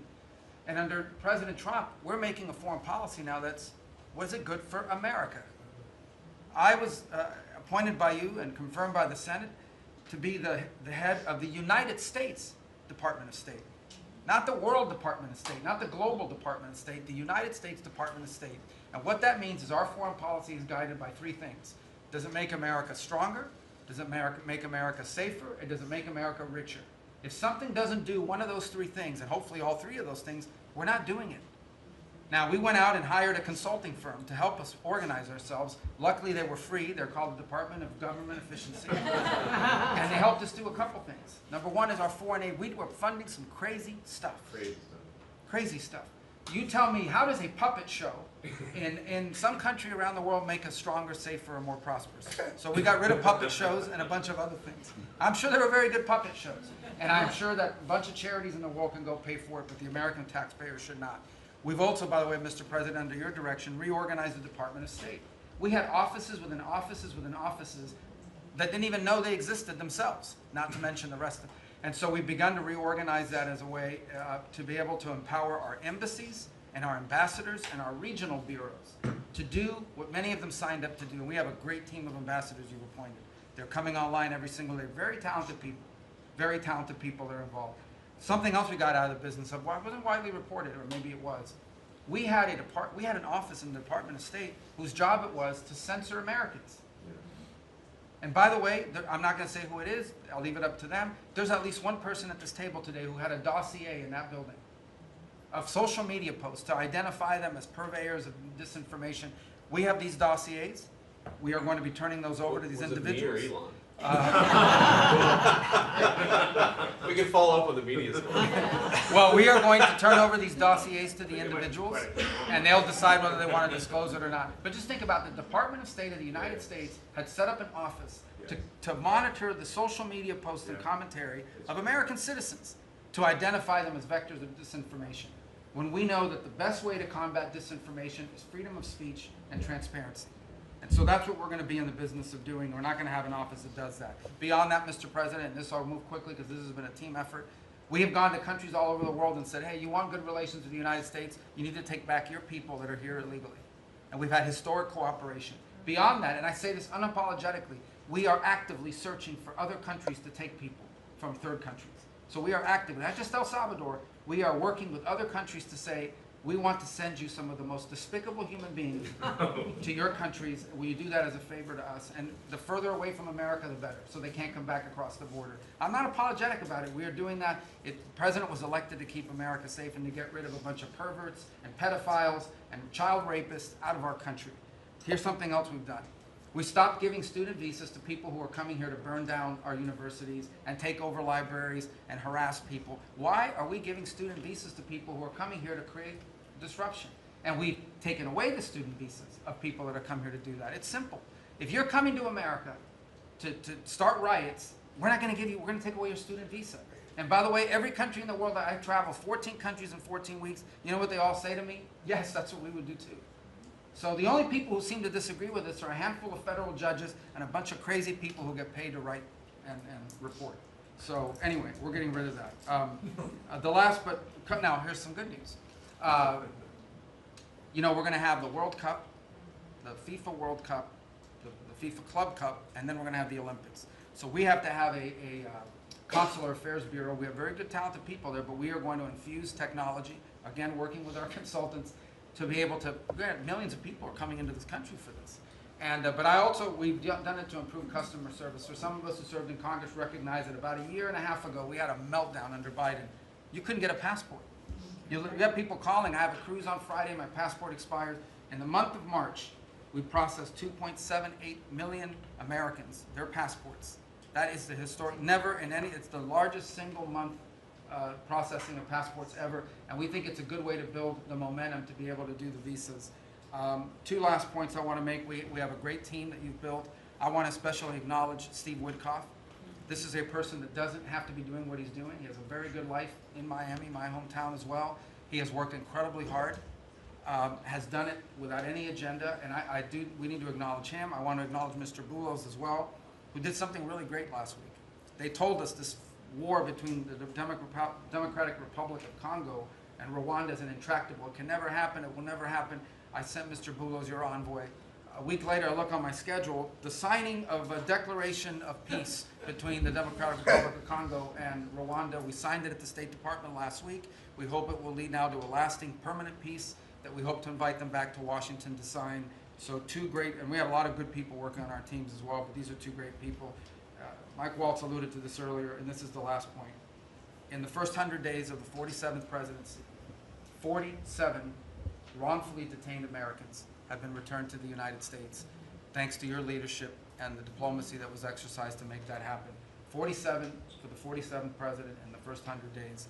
And that's all credit to you, Mr. President. Thank you for the honor to be able to serve alongside you, for you, and alongside all these excellent people. Well, thank you very much, Marco. Really great job. So, you know, I've been involved in a lot of groups of people over the years, good groups, bad groups, all types of groups. But I have been involved in some incredible groups, but I've never been more proud and impressed, frankly. Impressed is maybe even more important, but I've never been more proud or impressed than I am with this group. This is an amazing group of people, and I hope some of those television cameras were blazing and it was on so people could watch this because, frankly, you know, no matter who you are, no matter where you come from, this is an impressive group of people. I sat around being somewhat competitive. I said, well, let's see, who did the best job, who did the worst job? And I determined that everybody is like the same, and there was no worst job. Everybody was outstanding. Everybody did a job. You couldn't pick a winner. The only thing you can say is nobody did a bad job or even a fair job. You're outstanding, and so I want to just congratulate you all. This is really something. And you know, we have a job to do. We've done a lot of work in this 100 days. We've established things that are going to start taking place in the next 100 days. I want to see what it's going to be like. I think we're going to have to do this in 100 days, Susie, and we're going to see some very big results from the things that we've done. But I just want to thank everybody. This is really very impressive, and I hope the people at home got to see some of it. Nobody's ever done public cabinet meetings. They were quiet for a reason, because they weren't impressive. And especially in the last administration, they were not impressive. But I just want to say that we're very proud of you, and I am in particular. Thank you all very much. Great job, and I think we're going to have some tremendous success for our country. And I don't know, it doesn't seem like a time to be asking questions. That was so impressive, that to be taking questions. Why did you do this? Why did you do that? Yeah, it just doesn't seem to be appropriate. I guess we probably have to take a couple because that was the purpose. But if you'd like to ask some, I think they should be very respectful questions at this point. This was an amazing meeting.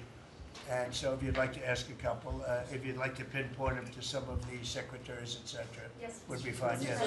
Secretary Rubio, can I ask you a question? You brought up El Salvador in your remarks. Have you been in touch with El Salvador about returning Abrego Garcia? Has a formal request from this administration been made? Well, I would never tell you that. And you know who else I'll never tell? A judge. Because the conduct of our foreign policy belongs to the President of the United States and the executive branch, not some judge. So we will conduct foreign policy appropriately if we need to. But I'll never discuss it. And no one will ever make us discuss it because that's how foreign policy works. Mr. President, yesterday you told ABC News, Mr. President, you told ABC News yesterday that you could get Abrego Garcia back if you wanted to. Do you think President Bukele would turn you down if you made that request? I really don't know. I know that he's been a great friend of our country. He's gotten a lot less money than this would take from us if we were going to build these jails and do what he's doing. And they run a very professional operation. I don't know. I haven't spoken to them. I really leave that to the lawyers, and I take my advice from Pam and everybody that is very much involved. They know the laws, and we follow the laws exactly.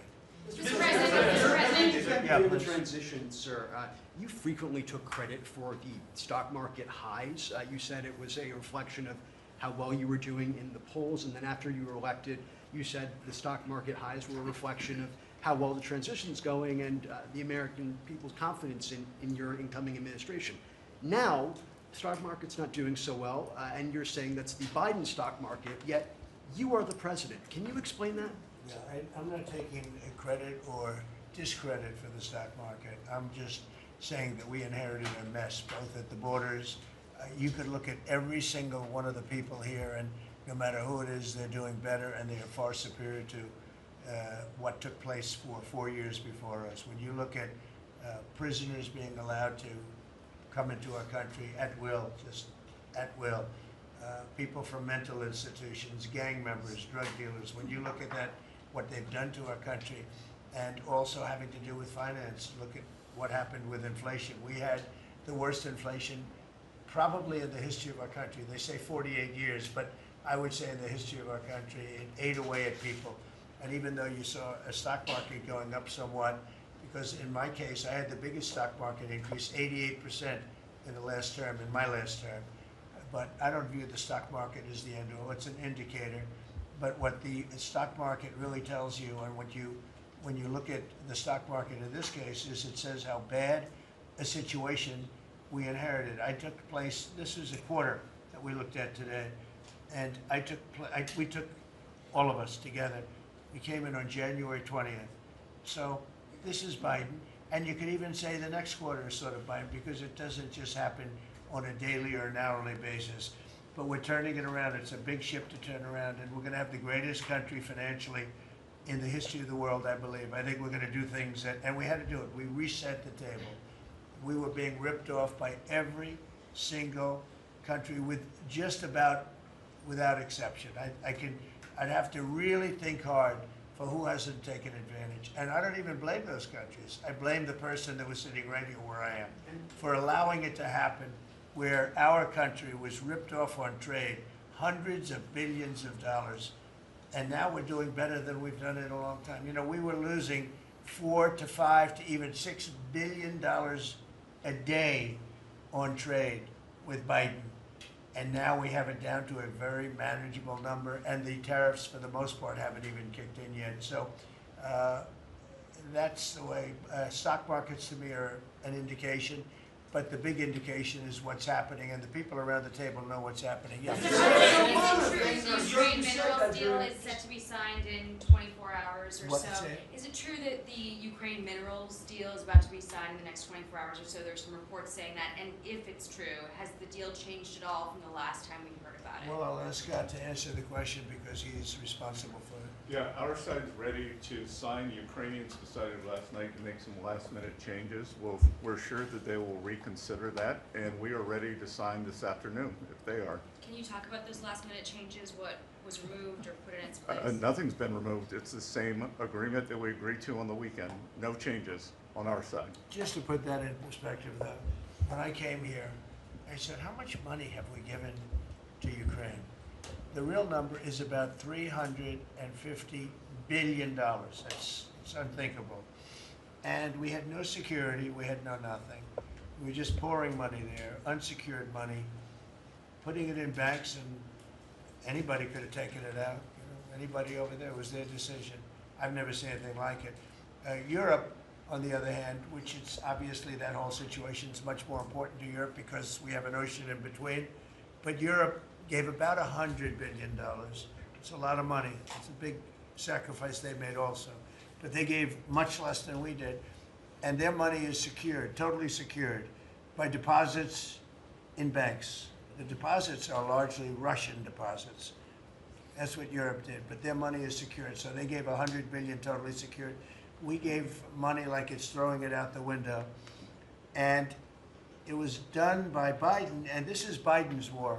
This isn't Trump's war. I'm trying to get out. And more than the money, they're losing about 5,000 young Russian and Ukrainian soldiers a week, mostly. There's some people also being killed in towns where missiles should not have been shot, small cities and towns. But we are trying to save the lives of about 5,000 young, mostly soldiers, that are losing their lives a week. I see satellite photos, probably off one of his satellites, come to think of it, but I see satellite photos every week of fields with arms and heads and legs scattered all over. It's a violent, violent, horrible situation. And more important than the money, I want to save the lives of people from other countries that are dying so stupidly, so needlessly, and they're dying. But I said, what are we doing? How did we get into this war? Would have never happened if I were president. Everybody knows, and it didn't happen for 4 years. Wasn't even thought of. I discussed it with President Putin a lot. Ukraine, it was the apple of his eye, but there was no way he was going to do anything. Zero chance. And I said, you know, we feel foolish. The Europeans are putting up money. It's totally secure. They get the money back. We're putting up much more money. We have absolutely nothing. And I didn't want to make a complicated deal. I didn't want to make a deal that couldn't be made because Ukraine doesn't have very much money. They're going through a very bad period of time. It's been brutal. But I felt very foolish being a judge. So I said, well, we want something for our efforts beyond what you would think would be acceptable. And we said rare earth. They have very good rare earth. As you know, we're looking for rare earth all the time. Rare earth is called rare for a reason. And they have a lot. And we made a deal where our money is secure, where we can start digging and doing what we have to do. It's also good for them because you'll have an American presence at the site, Chris. And the American presence will, I think, keep a lot of bad actors out of the country, or certainly out of the area where we're doing the digging. So we made a deal, and I assume they're going to honor the deal. And, I put Scott in charge, and Scott's done it beautifully, but we haven't really seen the fruits of that deal yet. I suspect we will. I suspect we will. Mr. President, in progress. You had set a 90-day deadline through an executive order for Secretaries Hegseth and Noem to review whether to recommend to you whether to invoke the Insurrection Act to send troops to the southern border. Is that something you're still considering? Well, I'm talking to them, and it's not hard and fast, but I'm talking to them, and I will tell you that the border is the most secure it's ever been. We have never had anything like it. And when you said, Christy, before, it's 99.999, and I guess that means one person maybe, or two people. It's actually turned out to be 3 people came across the border versus hundreds of thousands of people under Biden. And we're talking about people coming, look, people, they have souls, they have hearts, many of them are good, but we have a country that's under siege. We have a country that really is under, I think it's under attack. In many ways worse than under attack because there are no uniforms. You don't know who the attacker is, so you really don't. It's not like you're fighting an army. You're fighting people, you don't even know who they are. But 11,888 murderers, many of them murdered far more than one person, are roaming. Now, some of them have already been caught. A lot of them have already been caught, taken out. But we're being impeded by judges from doing our job. And hopefully that situation is going to be solved, because I think nobody wants to have murderers and people from jail, and I mean for serious, serious crime. I remember the Biden people used to say, no, these are aliens that came into our country and they don't commit crime. I said, they don't commit crime, they commit worse crime. They make our criminals. Some of these people that they've allowed in through open border policies, the dumbest thing I've ever seen. You can look at some of these people and you say, this is not going to end well. But the people that they've allowed into our country are making our criminals look like the nicest people on earth. I will tell you, these are serious criminals. These are violent criminals. These are people that would kill you and wouldn't lose an ounce of sleep, and they wake up the next morning and they don't even remember it. This is a rough, rough, tough group of people, and we've got to get them out of our country. And the law says, I believe, I hope, and I think Pam will be very successful in proving it, but we've run into, I would call them rogue judges. Somebody could criticize me for that. These are rogue judges. These are radical left, generally radical left, horrible judges. And we didn't lose all of these people. You know, we've lost a lot of people to death and to rape, all sorts of crimes committed by the people that poured into our country. And they came in totally unimpeded. Just come on in. And you see it every night. You'd see thousands and tens of thousands of people pouring into our country. We have no idea who they are. And to this day, we're looking for people. We have no idea. We hear that we have terrorists in our country that are so bad, they couldn't stay in any other country, but we're getting them out. And the group between Pete and Christie and Tom Holman and everybody working together, people that you would least suspect are reporting them, getting it, and the public is reporting them. The public is seeing. The public is calling and they're saying, you know, I live in a house and next to me moved in a group of people and they are very violent. And would go and would find out and would say, yeah, you're right, they were really violent. And we have information on most of them.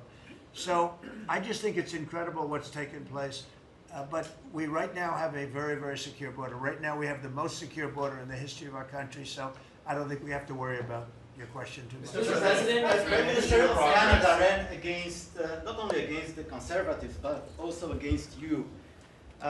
Yesterday, yesterday he spoke about American betrayal. Are you interested in rebuilding relations with Canada, and if so, how?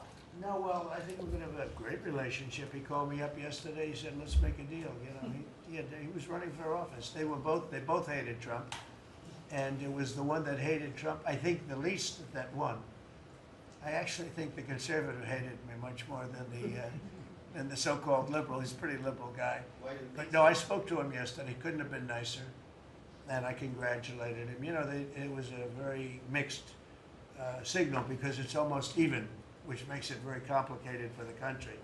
It's a pretty tight race, but he's a very nice gentleman, and he's going to come to the White House very shortly, within the next week or less. Mr. President, when will you speak to President Xi of China? That'll happen. I mean, look, right now, and I told you before, they're having tremendous difficulty because their factories are not doing business. They made $1 trillion with Biden, $1 trillion, even $1.1 trillion with Biden selling us stuff. Much of it we don't need. You know, somebody said, oh, the shelves are going to be open. Well, maybe the children will have $2 instead of $30, you know? And maybe the $2 will cost a couple of bucks more than they would normally. But we're not talking about something that we have to go out of our way. They have ships that are loaded up with stuff, much of which, not all of it, but much of which we don't need. And we have to make a fair deal. We've been ripped off by every country in the world, but China, I would say, is the leading one, the leading candidate for the chief ripper offer. There has never been a country that's been ripped off more than the United States of America under some of the dumbest leadership. And it usually starts with the president. And you can go back, and I'm not just talking about Biden. It's been the worst. I mean, the trade deficits and everything else, he's been the worst. But he had no idea what he was doing. And I think somebody ought to look at the auto pen to find out who was really running this country, because it wasn't Biden. Because nobody could agree to what he agreed to. I mean, he put our country at risk, at tremendous risk, and fiscal risk, financial risk. So I think we have it very much. I really believe that the next 100 days is going to be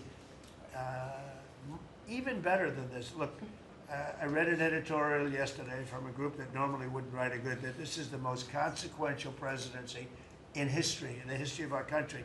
This is not a particular group that would write that kind of an editorial, but they see what we're doing and what we had to do. And I believe if this group, not just me, if this group wasn't here, I think our country was going to be in, if it was lucky, just serious trouble, but a lot worse than that. I think our country could have been a total disaster. Bad things were happening with our country, and we've stemmed the tide, we've turned it around, but we're going to really turn it around over the next over the next 3 years, 3.5 years, we're going to turn it around, and then hopefully it'll be in such great shape. That's my goal, to put it in such great condition that it can't be destroyed. Do you believe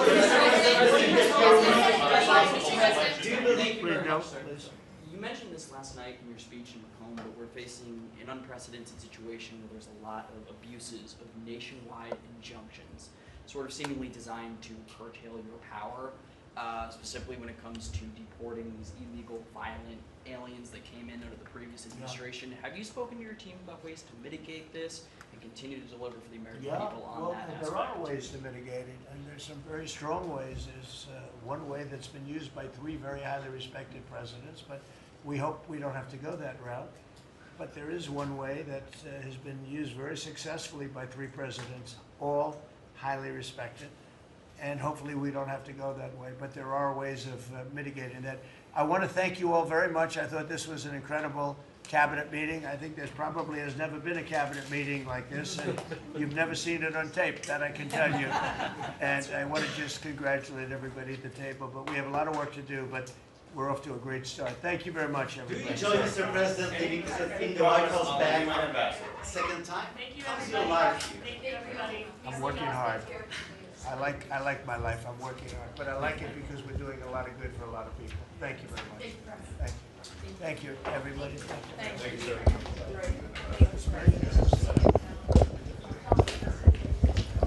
This is, sir.